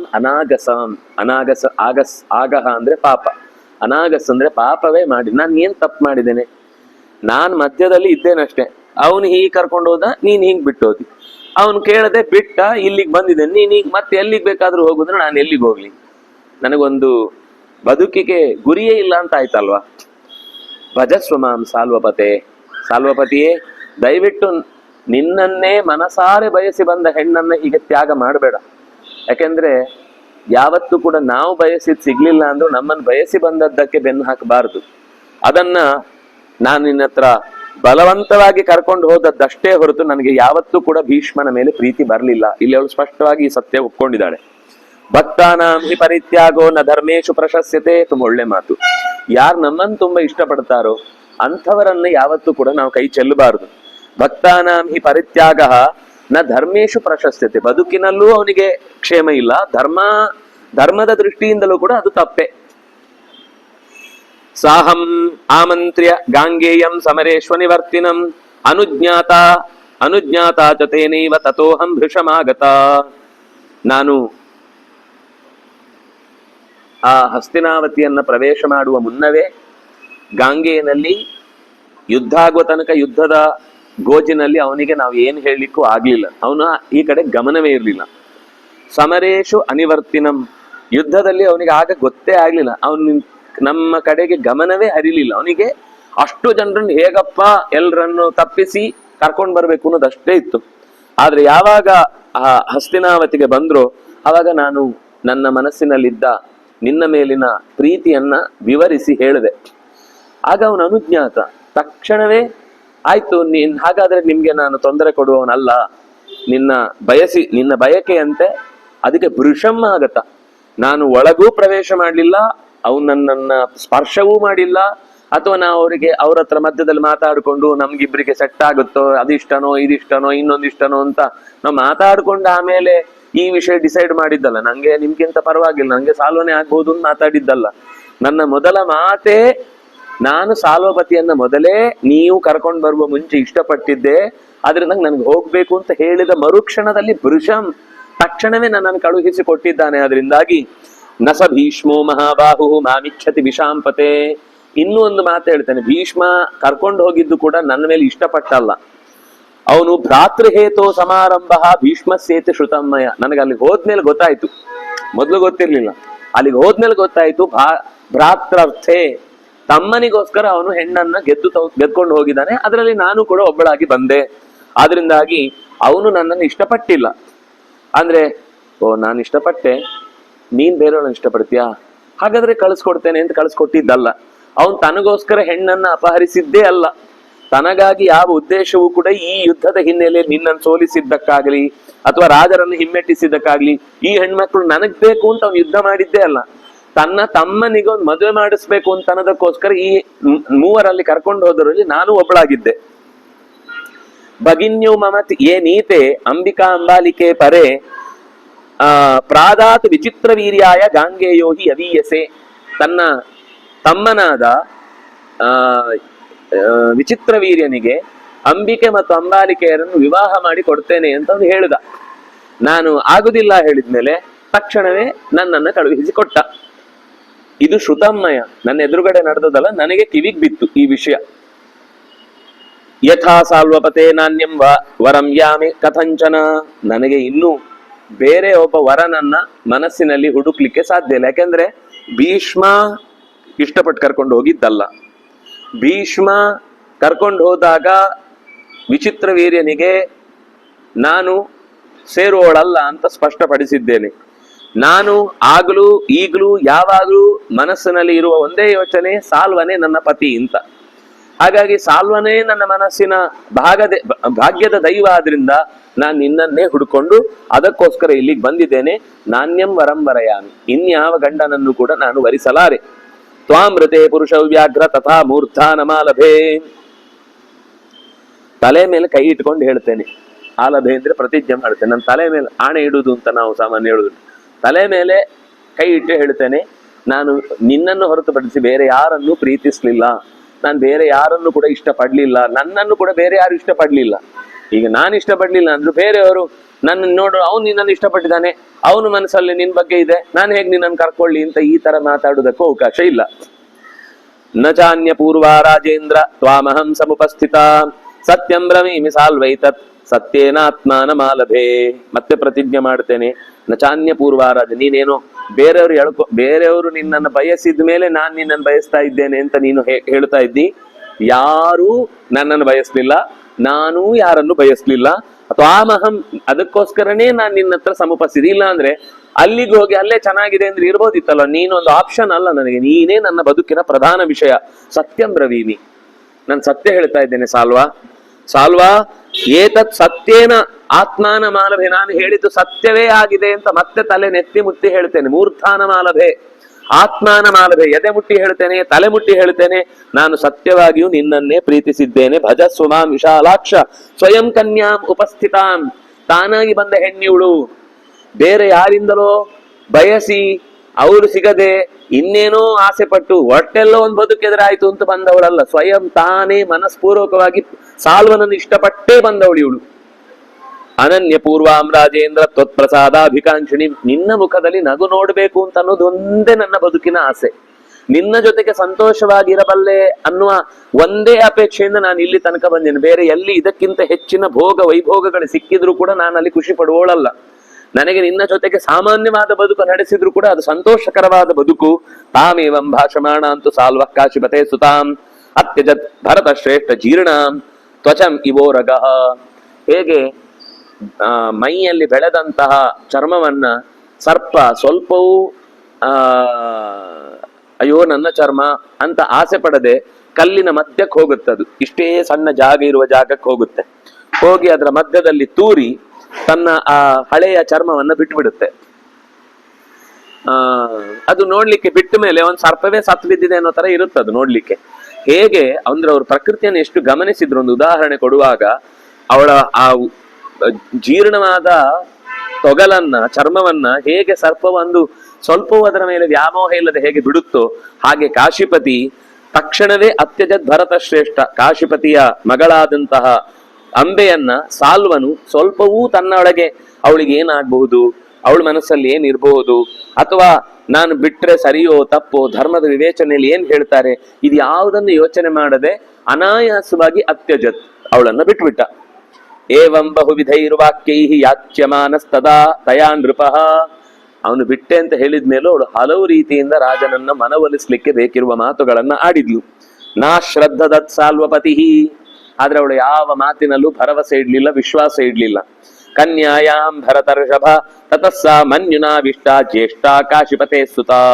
ಅಂದ್ರೆ ಅವಳಿಗೆ ಆಗ್ಲೂ ಸಾಲ್ವಪತಿಯ ಮೇಲೇನೆ ಒಂದು ಪ್ರೀತಿ ಇತ್ತು, ಆದ್ರಿಂದಾಗಿ ಅದು ಭೀಷ್ಮನ ಮೇಲೆ ಸಿಟ್ಟಾಗಿ ಪರಿಣಾಮ ಹೊಂದಿತು. ಇಲ್ಲ ಅಂದ್ರೆ ಸಾಲ್ವನ ಮೇಲೂ ಸಿಟ್ಟು ಬರ್ಬೋದಿತ್ತು. ಯಾಕಂದ್ರೆ ಈಗ ತಪ್ಪು ಸತ್ಯ ಹೇಳ್ಬೇಕು ಅಂದ್ರೆ ಸಾಲ್ವನದ್ದೇ. ಭೀಷ್ಮ ಇಷ್ಟಪಟ್ಟಿಲ್ಲ ಅಂತ ಅವಳಿಗೂ ಗೊತ್ತು. ಭೀಷ್ಮನ ಹತ್ರ ಕೇಳಿದ ತಕ್ಷಣ ಕಳಿಸಿಕೊಟ್ಟಂತಹ ಒಂದು ಧರ್ಮ ರೀತಿಯ ನಡೆಯನ್ನು ಭೀಷ್ಮ ತೋರಿಸಿದ್ದಾನೆ.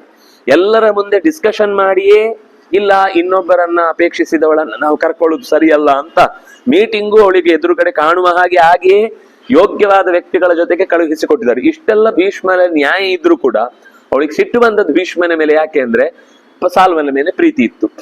ಸಾಲ್ವ ಅಷ್ಟು ತ್ಯಾಗ ಮಾಡಿದ್ರು ಅವನನ್ನು ದ್ವೇಷಿಸ್ಲಿಲ್ಲ. ದ್ವೇಷಕ್ಕೆ ಕಾರಣ ಆದದ್ದು ಭೀಷ್ಮ. ಇದು ಅದ್ರ ಹಿಂದಿನ ಕತೆ ಬಂದೋಗಿದೆ. ನೀನು ಯಾವ ಹೆಂಡತಿಗೋಸ್ಕರ ವಸಿಷ್ಠರ ಗೋವನ್ನ ಅಪಹಾರ ಮಾಡಿದ್ವು ಅದೇ ಹೆಂಡತಿ ನಿನ್ನನ್ನು ದ್ವೇಷಿಸುವ ಹಾಗಾಗತ್ತೆ ಅಂತ ಹೇಳಿದ್ದಕ್ಕೇನೆ ವರಾಂಗನೆ ದ್ಯೂವಿನ ಪತ್ನಿಯಾಗಿ ಇಲ್ಲಿ ಹುಟ್ಟಿದವಳು. ಕಾರಣ ಇಲ್ಲದೆ ಭೀಷ್ಮ ದ್ವೇಷಕ್ಕೊಳಗಾದ. ಈಗ ತಪ್ಪಿದೆ ಅಂತ ಅನ್ನೋದು ಎರಡೂ ಕಡೆಗೆ ಸಮಾನ ಇದೆ. ಆದ್ರೆ ಸ್ವಲ್ಪ ಹೆಚ್ಚು ಕಮ್ಮಿ ನ್ಯಾಯವಾಗಿ ನಡ್ಕೊಂಡವನು ಒಬ್ಬ ದೊಡ್ಡ ಸ್ಥಾನದಲ್ಲಿ ಹೇಗೆ ನಡ್ಕೊಳ್ಬೇಕು ಅನ್ನೋದನ್ನ ಪ್ರಾಮಾಣಿಕವಾಗಿ ನಡ್ಕೊಂಡಿದ್ದಾನೆ. ಆದ್ರೆ ಅದು ಅವಳಿಗೆ ಅದರಲ್ಲಿ ಭೀಷ್ಮನದ್ದು ಅವನ ನ್ಯಾಯದಲ್ಲಿ ನಡೆದಿದ್ದಾನೆ. ಸಾಲ್ವನೇ ನನ್ನನ್ನು ಒಪ್ಕೊಳ್ಬೇಕಿತ್ತು. ಅವನು ಹೇಳುವಾಗ ಹೇಗೆ ಹೇಳ್ದ, ಬೇರೆ ಯಾರೋ ಮುಟ್ಟಿದ್ದನ್ನು ನಾನು ಹೇಗೆ ಸ್ವೀಕರಿಸ್ಲಿ? ಪ್ರೀತಿ ಇದ್ರೆ ಅಲ್ಲಿ ಏನೂ ತಪ್ಪಿಲ್ಲ ಅಂತ ಗೊತ್ತಿದ್ಮೇಲೆ, ಭೀಷ್ಮ ಇಷ್ಟಪಟ್ಟಿಲ್ಲ ಅಂತ ಅರ್ಥ ಆದ್ಮೇಲೆ, ಭೀಷ್ಮ ನ್ಯಾಯಯುತವಾಗಿ ಕಳುಹಿಸಿ ಕೊಟ್ಟಿದ್ದಾನೆ ಅಂತಂದ್ಮೇಲೆ ಒಂದು ಮಾತು ಕೇಳಬಹುದೋ ಏನು ಜನರ ಬಾಯಿಯಿಂದ? ಯಾರೋ ಕರ್ಕೊಂಡು ಹೋಗಿ ಯುದ್ಧದಲ್ಲಿ ಗೆದ್ದವನನ್ನು ಇವ್ನು ಕರ್ಕೊಂಡು ಬಂದು, ಯಾರು ಕರ್ಕೊಂಡು ಹೋದ್ರೇನು, ನಾನು ಅವಳನ್ನು ಇಷ್ಟಪಟ್ಟು ನನ್ನ ಬದುಕಿನ ಭಾಗವಾಗಿಸಿದ್ದೇನೆ ಅಂತ ಒಂದು ಧೈರ್ಯವಾಗಿ ಮಾತು ಹೇಳಿದ್ರೆ ಎಲ್ಲ ಸಮಸ್ಯೆ ತೀರ್ತಿತ್ತು. ಇಷ್ಟೊಂದು ಹೇಳಲಿಕ್ಕೆ ಅವನ ಅಹಂಕಾರ ಬಿಡ್ಲಿಲ್ಲ, ಅವನ ಪ್ರತಿಷ್ಠೆ ಬಿಡ್ಲಿಲ್ಲ. ಆದ್ರೆ ಅದು ದ್ವೇಷ ಮನ್ಯುನಾವಿಷ್ಟ. ಕೆಲವೊಮ್ಮೆ ಕೋಪ ಯಾಕೆ ಬರುತ್ತೆ ಅಂದ್ರೆ ಆಗದ ಯಾವುದೇ ಘಟನೆ ಬೇಕಿಲ್ಲ, ಪೂರ್ವದ ಒಂದು ಶಾಪವೇ ಅಷ್ಟು ಸಿಟ್ಟು ಬರ್ಲಿಕ್ಕೆ ಕಾರಣ ಆಯ್ತು. ಇಲ್ಲ ಅಂದ್ರೆ ಭೀಷ್ಮ ಇಲ್ಲಿ ಪರಶುರಾಮ ಹೇಳಿದಾಗಲೂ ತನ್ನ ಮಾತಿಗೆ ಬದ್ಧ ಅಂತ ಭೀಷ್ಮ ನಿಲ್ಬೇಕು ಅಂತಾದ್ರೆ ಅವನಿಗೆ ಅವನ ಬಗ್ಗೆ ನಾನ್ ನ್ಯಾಯವಾಗಿದ್ದೇನೆ ಅಂತ ಗೊತ್ತಿದ್ರೆ ಮಾತ್ರ ಹಾಗೆ ಸಾಧ್ಯ. ಇಲ್ಲಾಂದ್ರೆ ದೇವರ ಮಾತನ್ನು ನಿರಾಕರಿಸುವಷ್ಟು ಧರ್ಮದ ಶ್ರದ್ಧೆ ಇದ್ದೀತಾ? ನಾವು ಹಾಗೆ ಹೇಳಿದ್ರೆ ಕೆಲವೊಂದ್ ಸರ್ತಿ ತುಂಬಾ ಧಾರ್ಮಿಕವಾಗಿ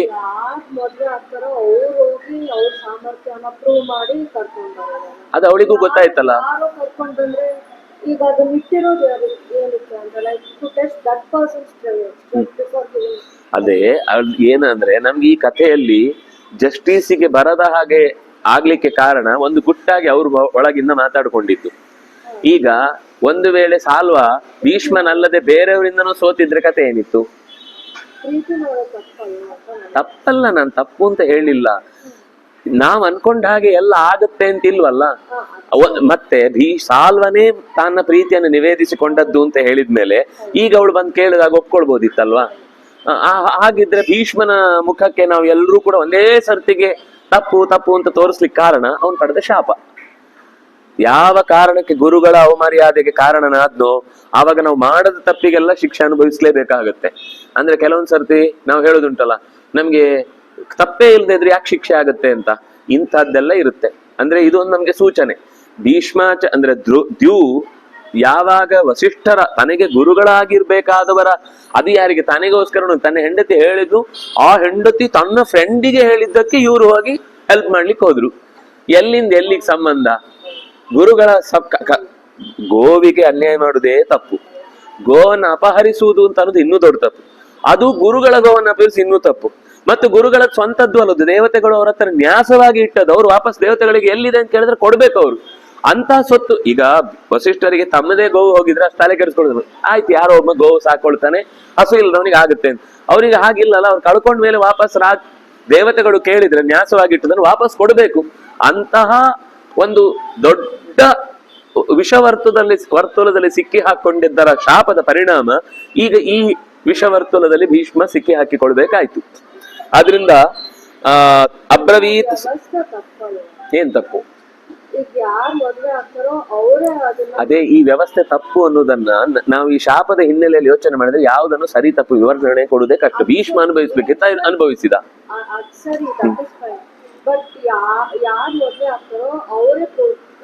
ಇದು ಅವಳಿಗೂ ಗೊತ್ತಾಯ್ತಲ್ವಾ, ಅವನಿಗೋಸ್ಕರ ಮದುವೆ ಕರ್ಕೊಂಡು ಹೋಗಿದ್ದಲ್ಲ ಅಂತ. ಏನು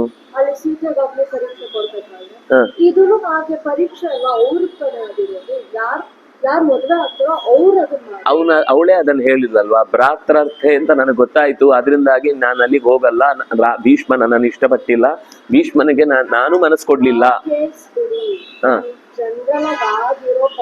ಅದೇ ಭೀಷ್ಮನ ಪ್ರಸಂಗದಲ್ಲಿ ಮಾತ್ರ ಈ ಸಮಸ್ಯೆ ಇರುದು, ಬೇರೆ ಎಲ್ಲಿಯೂ ಕೂಡ ಈ ಸಮಸ್ಯೆ ಬಂದಿಲ್ಲ.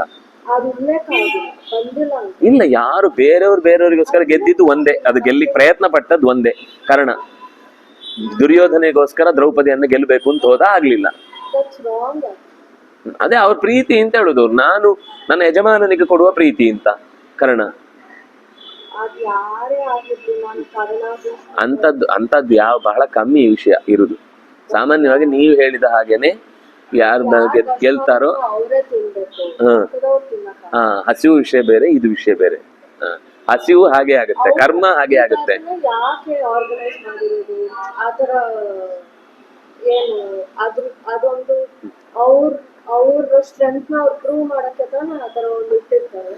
ಹೌದು, 99 ಸರಿ ಹೋಗಿದೆ ಅಲ್ವಾ, 1-2ರಲ್ಲಿ ಮಾತ್ರ ಇಲ್ವಾ ಸಮಸ್ಯೆ ಇರೋದು. ರೂಲ್ ಎಲ್ಲೋ ಒಂದ್ ಕಡೆ ಬ್ರೇಕ್ ಆಗೇ ಆಗುತ್ತಲ್ಲ, ರೂಲ್ ಇರುದೇ ಬ್ರೇಕ್ ಆಗ್ಲಿಕ್ಕೆ. ಆದ್ರೆ ಎಲ್ಲರೂ ಬ್ರೇಕ್ ಮಾಡಿದ್ರೆ ಅನ್ಯಾಯ ಆಗುತ್ತೆ. ಯಾರೋ 1-2 ಬ್ರೇಕ್ ಆದ್ರೆ ಅದರಿಂದ ಒಂದು ಪಾಠ ಸಿಗುತ್ತೆ. ಪಾಠ ಆಗ್ಬೇಕು ಅಂತಂದ್ರೆ ಬ್ರೇಕ್ ಆಗ್ಬೇಕು. ಬ್ರೇಕ್ ಆಗಿದ್ರಿಂದ ನಮ್ಗೆ ಕರ್ಣನದ್ದು ಗೊತ್ತಾಯ್ತು, ಭೀಷ್ಮರದ್ದು ಗೊತ್ತಾಯ್ತು. ಅಲ್ಲ, ಆ ಪ್ರಸಂಗ ಬಂದ್ರೆ ಎಲ್ಲೂ ಬಿಟ್ಟಿಲ್ಲ, ಹೇಳುವ ಪ್ರಸಂಗ ಇಲ್ಲದೆ ಇದ್ರೆ ಅದನ್ನ ತರ್ಲಿಲ್ಲ ಅಷ್ಟೇ.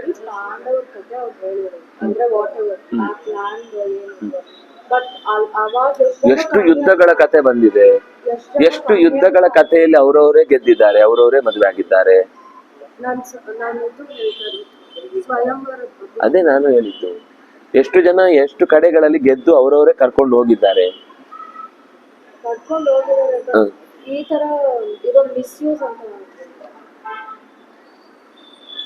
ಅತ್ಲು ಅಶ್ರುವದನ ಬಾಷ್ಪ ವಿಪ್ಲುತಯ ಗಿರ, ಕಂಠ ಕುಗ್ಗಿ ಹೋಗಿತ್ತು. ತ್ವಯಾ ತ್ಯಕ್ತ ಗಮಿಷ್ಯಾಮಿ ಯತ್ರ ಯತ್ರ ವಿಷಾಂಪತೆ ತತ್ರ ಮೇ ಗತಯ ಸಂತು ಸಂತಃ ಸತ್ಯ ಯಥಾ ಧ್ರುವಂ. ನಿನ್ನಿಂದ ತಿರಸ್ಕರಿಸಲ್ಪಟ್ಟು ನಾನು ಎಲ್ಲಿಗೆ ಹೋಗ್ತೇನೋ ಅಲ್ಲೇನ್ ನನಗೆ ಗತಿ ಸಿಗುತ್ತೋ, ಸಜ್ಜನರು ಸತ್ಯ ಅನ್ನೋದು ಎಲ್ಲಿದೆಯೋ ಅಂಥ ಕಡೆಯಲ್ಲಿ ನನಗೆ ಬದುಕು ಸಿಗಲಿ. ಏತಾಂಬಾಂ ಭಾಷಮಾಣ ಅಂತು ಕನ್ಯಾಂ ಸಾಲ್ವಪತಿಸ್ತದ ಪರಿತತ್ಯಾಜ ಕೌರವ್ಯ ಕರುಣಂ ಪರಿದೇವತೀಂ. ಕರುಣೆಯಿಂದ ಕಣ್ಣೀರಿಡ್ತಾ ಅಳುತ್ತಾ ಇದ್ದಂತಹ, ಇಷ್ಟೆಲ್ಲ ನಾನು ಸತ್ಯವಾಗಿಯೂ ಯಾವ ತಪ್ಪು ಮಾಡಿಲ್ಲ, ಸತ್ಯವೇ ನನ್ನನ್ನು ರಕ್ಷಣೆ ಮಾಡುತ್ತೆ, ಆ ಗತಿಯೇ ನನಗೆ ಸಿಗಲಿ ಅಂತ ನಿನ್ನಿಂದ ತ್ಯಾಗವಾದರೂ ಕೂಡ ನನ್ನ ಬದುಕು ಸಾತ್ವಿಕವಾಗಿರ್ಲಿ ಅಂತ ಅವಳು ಕೇಳಿಕೊಂಡು, ಅಂದ್ರೆ ಅವನಿಗೆ ಅರ್ಥ ಆಗತ್ತೆ, ಒಪ್ಕೊಳ್ತಾನೆ ಅಂತ ಅನ್ಕೊಂಡು ಬೇರೆ ಬೇರೆ ರೀತಿಯಿಂದ ಹೇಳಿದಾಗಲೂ ಸಾಲ್ವ ಪರಿತತ್ಯಾಜ, ಪರಿಪೂರ್ಣವಾಗಿ ತ್ಯಾಗ ಮಾಡಿದ. ಚೂರು ಚೂರು ಇಟ್ಟುಕೊಂಡು ಚೂರು ಚೂರು ಬಿಟ್ಟು ಅಂತಲ್ಲ, ನೀನ್ ಬೇಕಾದ್ರೆ ಇಲ್ಲಿ ವಾಸ ಮಾಡು, ಆದ್ರೆ ನನ್ನ ಹತ್ರ ಬರಬೇಡ ಅಂತ ಈ ರೀತಿ ಎಲ್ಲೋ ಒಂದು ಚೂರು ಅವನ ಆಶ್ರಯದಲ್ಲಿ ಎಲ್ಲೋ ಅವಕಾಶ ಕೊಡುವುದು ಅನ್ನೋ ರೀತಿಯೂ ಅವಕಾಶ ಕೊಡ್ಲಿಲ್ಲ. ಸರ್ವಥಾ ಪರಿತ್ಯಾಗ ಮಾಡಿದ ಅಂತ ಅರ್ಥ. ತಲೆನೇ ಕಾಣಬಾರ್ದು ನಿಂದು ನಮ್ಮ ಅರಮನೆಯ ಪರಿಸರದಲ್ಲಿ ಅಥವಾ ರಾಜ್ಯದಲ್ಲಿ, ಎಲ್ಲೂ ತಲೆನೇ ಕಾಣಬಾರ್ದು ಅನ್ನುವ ಹಾಗೆ ಅವಳನ್ನು ಹೊರಗಟ್ಟಿದ. ಗಚ್ಚ ಗಚ್ಚೇತಿ ತಾಂ ಸಾಲ್ವಃ ಪುನಃ ಪುನರಭಾಷತ ಬಿಭೇಮಿ ಭೀಷ್ಮಾತ್ ಶುಶ್ರೋಣಿ ತ್ವಂಚ ಭೀಷ್ಮ ಪರಿಗ್ರಹ. ತನ್ನನ್ನು ತಪ್ಪಿಸ್ಕೊಳ್ಳಿಕ್ಕೆ ಒಂದು ಕಾರಣನು ಕೊಟ್ಟ. ನಾನು ಭೀಷ್ಮನ ಬಾಣಕ್ಕೆ ಹೆದರುತ್ತೇನೆ, ಭೀಷ್ಮನಿಂದ ಪರಿಗೃಹೀತಳಾದವಳನ್ನ ನಾನು ಕರ್ಕೊಂಡು ಬಂದು ಇಟ್ಕೊಂಡಿದ್ದೇನೆ ಅಂತ ಆದಾಗ ಭೀಷ್ಮನನ್ ಮೇಲೆ ಯುದ್ಧ ಮಾಡಿದ್ರೆ ಪ್ರಜೆಗಳಿಗೆ ನಾನೇನು ಉತ್ತರ ಕೊಡ್ಲಿ? ನನ್ನ ವ್ಯಕ್ತಿಗತವಾದ ಆಸೆಗೋಸ್ಕರ ಭೀಷ್ಮನ ವಿರೋಧ ಕಟ್ಟಿಕೊಳ್ಳ. ವಸುತಃ ಅವಳು ಹೇಳಿದಾಳೆ, ಸಾಲ್ವನ ಹತ್ರ ಹೋಗ್ತೇನೆ ಅಂತ ಸತ್ಯ ಹೇಳಿ ಬಂದಿದ್ದಾಳು ಹೊರತು ಯಾರೋ ನನಗೆ ಮನೆಯಲ್ಲಿ ಮೊದಲೇ ಅಪೇಕ್ಷೆ ಇದೆ ಅಲ್ಲಿಗೆ ಹೋಗ್ತೇನೆ ಅಂತ ಹೇಳಿಲ್ಲ ಅವಳು. ಸಾಲ್ವ ಪತಿಂ ಭಜೆ ಅಂತ ಮಾತು ಹೇಳಿಯೇ ಬಂದಿದ್ದಾಳೆ. ಆದ್ರೂ ಅವನು ಭೀಷ್ಮನ ಬಗ್ಗೆ ನನಗೆ ತುಂಬಾ ಹೆದರಿಕೆ ಇದೆ, ಅಂದ್ರೆ ಭೀಷ್ಮನನ್ನೇ ವಿಲನ್ ಮಾಡಿದ ಅವನು. ನನಗೆ ಭೀಷ್ಮನಿಂದ ಹೆದರಿಕೆ ಇದೆ, ಭೀಷ್ಮನಿಂದ ನನ್ನ ರಾಜ್ಯ ನಷ್ಟವಾಗುತ್ತೆ. ಯಾಕೆಂದ್ರೆ ನಾನು ಪರಿಗ್ರಹಿಸಿದ್ದನ್ನ ನನ್ನಲ್ಲಿ ಯುದ್ಧದಲ್ಲಿ ಸೋತು ಹೋದವನು ಕೂಡ ಮತ್ತೆ ಹೇಗೆ ಆ ಅಂಬೆಯನ್ನ ಅವನು ಸ್ವೀಕರಿಸುವ ಧೈರ್ಯ ಮಾಡಿದ ಅಂತ ನಾಳೆ ನನ್ನ ಮೇಲೆ ಯುದ್ಧಕ್ಕೆ ಬಂದ್ರೆ ಆವಾಗ ನಾನು ಅವನಿಗೆ ಉತ್ತರ ಕೊಡ್ಲಿಕ್ಕೆ ನನ್ನ ಹತ್ರ ಶಕ್ತಿ ಇಲ್ಲ. ಅದರಿಂದಾಗಿ ಗಚ್ಚ ಗಚ್ಚ ಪುನರಬ್ರವೀತ್, ಹೊರಟೋಗು, ನೀನ್ ನನ್ನ ಎದುರುಗಡೆ ಕಣ್ಣಿಗೆ ಕಾಣಿಸ್ಕೊಳ್ಬೇಡ, ನೀನನ್ನು ಯಾವ ಕಾರಣಕ್ಕೂ ನಾನು ಹತ್ತಿರದಲ್ಲಿ ಸೇರಿಸಿಕೊಳ್ಳಿಕ್ ನನಗೆ ಇಷ್ಟ ಇಲ್ಲ. ಏವ ಮುಕ್ತಾತು ಸಾತೇನ ಸಾಲ್ವೇನ ಅದೀರ್ಘದರ್ಶಿನ. ವೇದವ್ಯಾಸರು ಒಂದೇ ಶಬ್ದದಲ್ಲಿ ಹೇಳಿದ್ರು, ಅದೀರ್ಘದರ್ಶಿನ. ಅವನಿಗೆ ದೂರದೃಷ್ಟಿಯೇ ಇರ್ಲಿಲ್ಲ. ಭೀಷ್ಮಾಚಾರ್ಯರು ಏನು ಮಾಡ್ತಿರ್ಲಿಲ್ಲ. ನಿಜವಾಗಿ ಅವನಿಗೆ ಪ್ರೀತಿ ಇದ್ದಿದ್ರೆ ಅವಳನ್ನು ಹಾಗೆ ಕೈ ಬಿಡ್ತಿರ್ಲಿಲ್ಲ. ಆದ್ರೆ ಅವಳ ಬದುಕು ಹಾಗೆ ಕಷ್ಟ ಪಡಬೇಕಿತ್ತು. ನಿಶ್ಚಕ್ರಾಮ ದೀನ ಪುರಾತ್ ಊರಿನಿಂದಲೇ ಹೊರಗೆ ಹಾಕದ. ನಿಶ್ಚಕ್ರಾಮ ರುದತಿ ಕುರರಿ ಯಥಾ. ಕೆಲವೊಂದು ಸಂದರ್ಭದಲ್ಲಿ ತನ್ನ ಇಡೀ ಗೂಡು ನಷ್ಟವಾಗಿ ಹಕ್ಕಿ ತನ್ನ ಬದುಕನ್ನೇ ಕಳ್ಕೊಂಡ್ರೆ ಆ ಹೆಣ್ಣು ಹಕ್ಕಿ ಹೇಗೆ ತನ್ನ ಪರಿವಾರವನ್ನು ಕಳ್ಕೊಂಡಾಗ, ಅಂದ್ರೆ ತನ್ನ ತಂದೆ ತಾಯಿ ಇಲ್ಲ, ಗಂಡನೂ ಇಲ್ಲ, ಯಾರೋ ಕರ್ಕೊಂಡು ಹೋದವನು ಬಿಟ್ಟ ಅನ್ನುವ ಸ್ಥಿತಿಯಲ್ಲಿ ಹೇಗಿರುತ್ತೋ, ಕುರರಿ ಅನ್ನೋದು ಅದು ಮತ್ತೆ ತನ್ನ ಗೂಡಿಗೆ ವಾಪಸ್ ಹೋಗಲ್ಲ, ಪೂರ ನಷ್ಟವಾಗಿ ಹೋಯ್ತು ಅಂದ್ರೆ. ಕುರರಿ ಯಥಾ ರುದತಿ ದೀನ, ಅತ್ಯಂತ ದೀನಳಾದವಳು ಆ ಊರನ್ನ ಬಿಟ್ಟು ಹೊರಟ್ಲು. ಭೀಷ್ಮ ಉವಾಚ. ಭೀಷ್ಮ ಈ ಕತೆ ಹೇಳುವಾಗ ತನ್ನನ್ನು ಸಮರ್ಥಿಸಿಕೊಳ್ಳುವ ಏನಾದ್ರೂ ಮಾತಾಡಬಹುದಿತ್ತು, ಎಲ್ಲೂ ಅದನ್ನ ನಿರ್ವಹಿಸದೆ ನಿಷ್ಕ್ರಾಮಂತೀತು ನಗರಾತ್ ಚಿಂತಯಾಮಾಸ ದುಃಖಿತ ಪೃಥಿವ್ಯಾಂ ನಾಸ್ತಿ ಯುವತಿ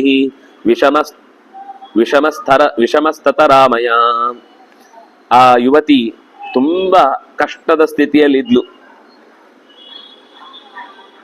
ಅವಳಿಗಿಂತ ಕಷ್ಟದಲ್ಲಿರುವ ಹೆಣ್ಣು ಆ ಕಾಲದಲ್ಲಿ ಬೇರೆಯವರು ಇರ್ಲಿಲ್ಲ. ಅತ್ಯಂತ ದುಃಖಿತಳಾಗಿದ್ದಾಳೆ, ನಗರದಿಂದ ಹೊರಕ್ಕೆ ದಬ್ಬಲ್ಪಟ್ಟಿದ್ದಾಳೆ, ನಿರಂತರ ಚಿಂತಿಸ್ತಾ ಇದ್ಲು.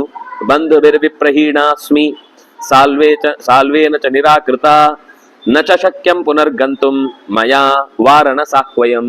ವಾರಣಸಾಹ್ವಯ ಅಂದ್ರೆ ಹಸ್ತಿನಾವತಿ.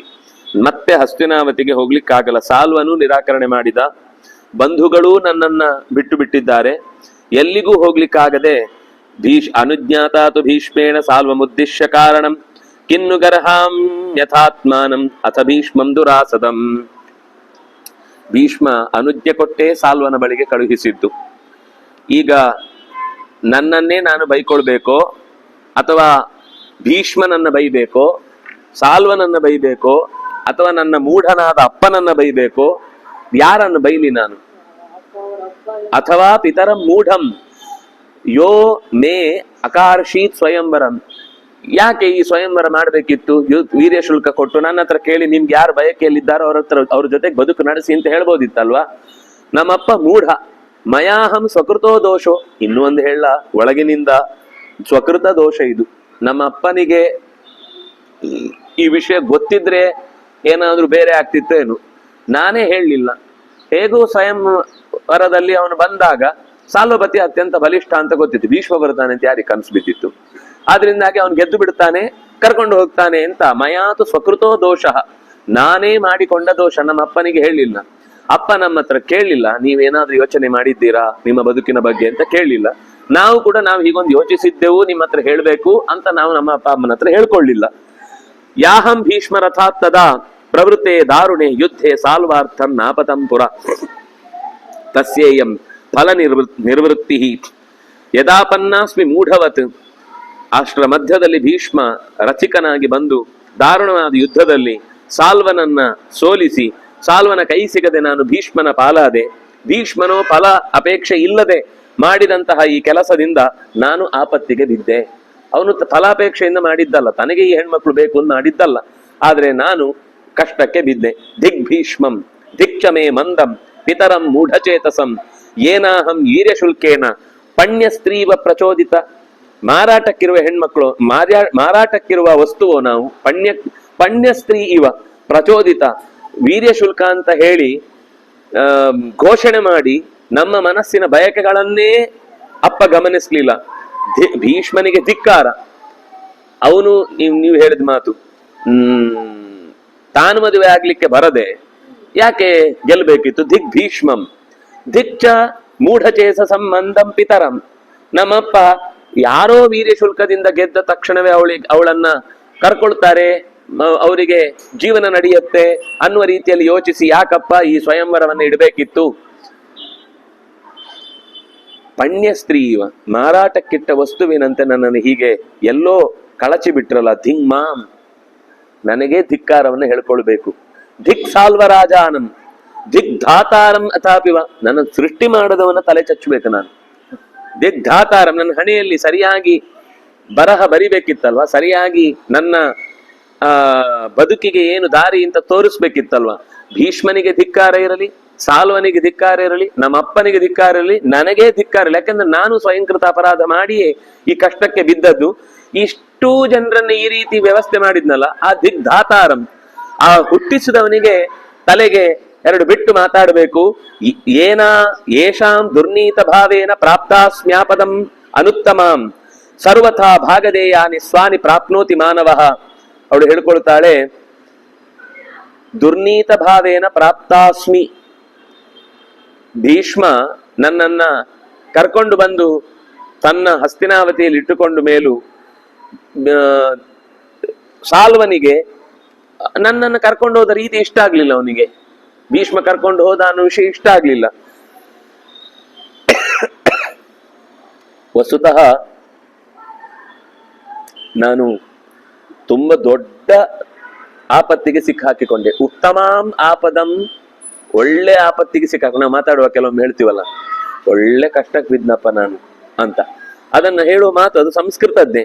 ಪ್ರಾಪ್ತಾಸ್ಮ್ಯಾಪದ ಉತ್ತಮಾಂ, ಉತ್ತಮವಾದ ಆಪತ್ತಿಗೆ ಸಿಕ್ಕಿ ಹಾಕಿಕೊಂಡೆ, ಒಳ್ಳೆ ಕಷ್ಟಕ್ಕೆ ಬಿದ್ನಪ್ಪ ನಾನು ಅಂತ. ನಾವು ಇಡಿಯಂ ಏನ್ ಬಳಸ್ತೀವಿ ಅದು ಭಾರತದ್ದೇ ಅನ್ನೋದಕ್ಕೋಸ್ಕರ ಈ ಮಾತು ಹೇಳಿದೆ.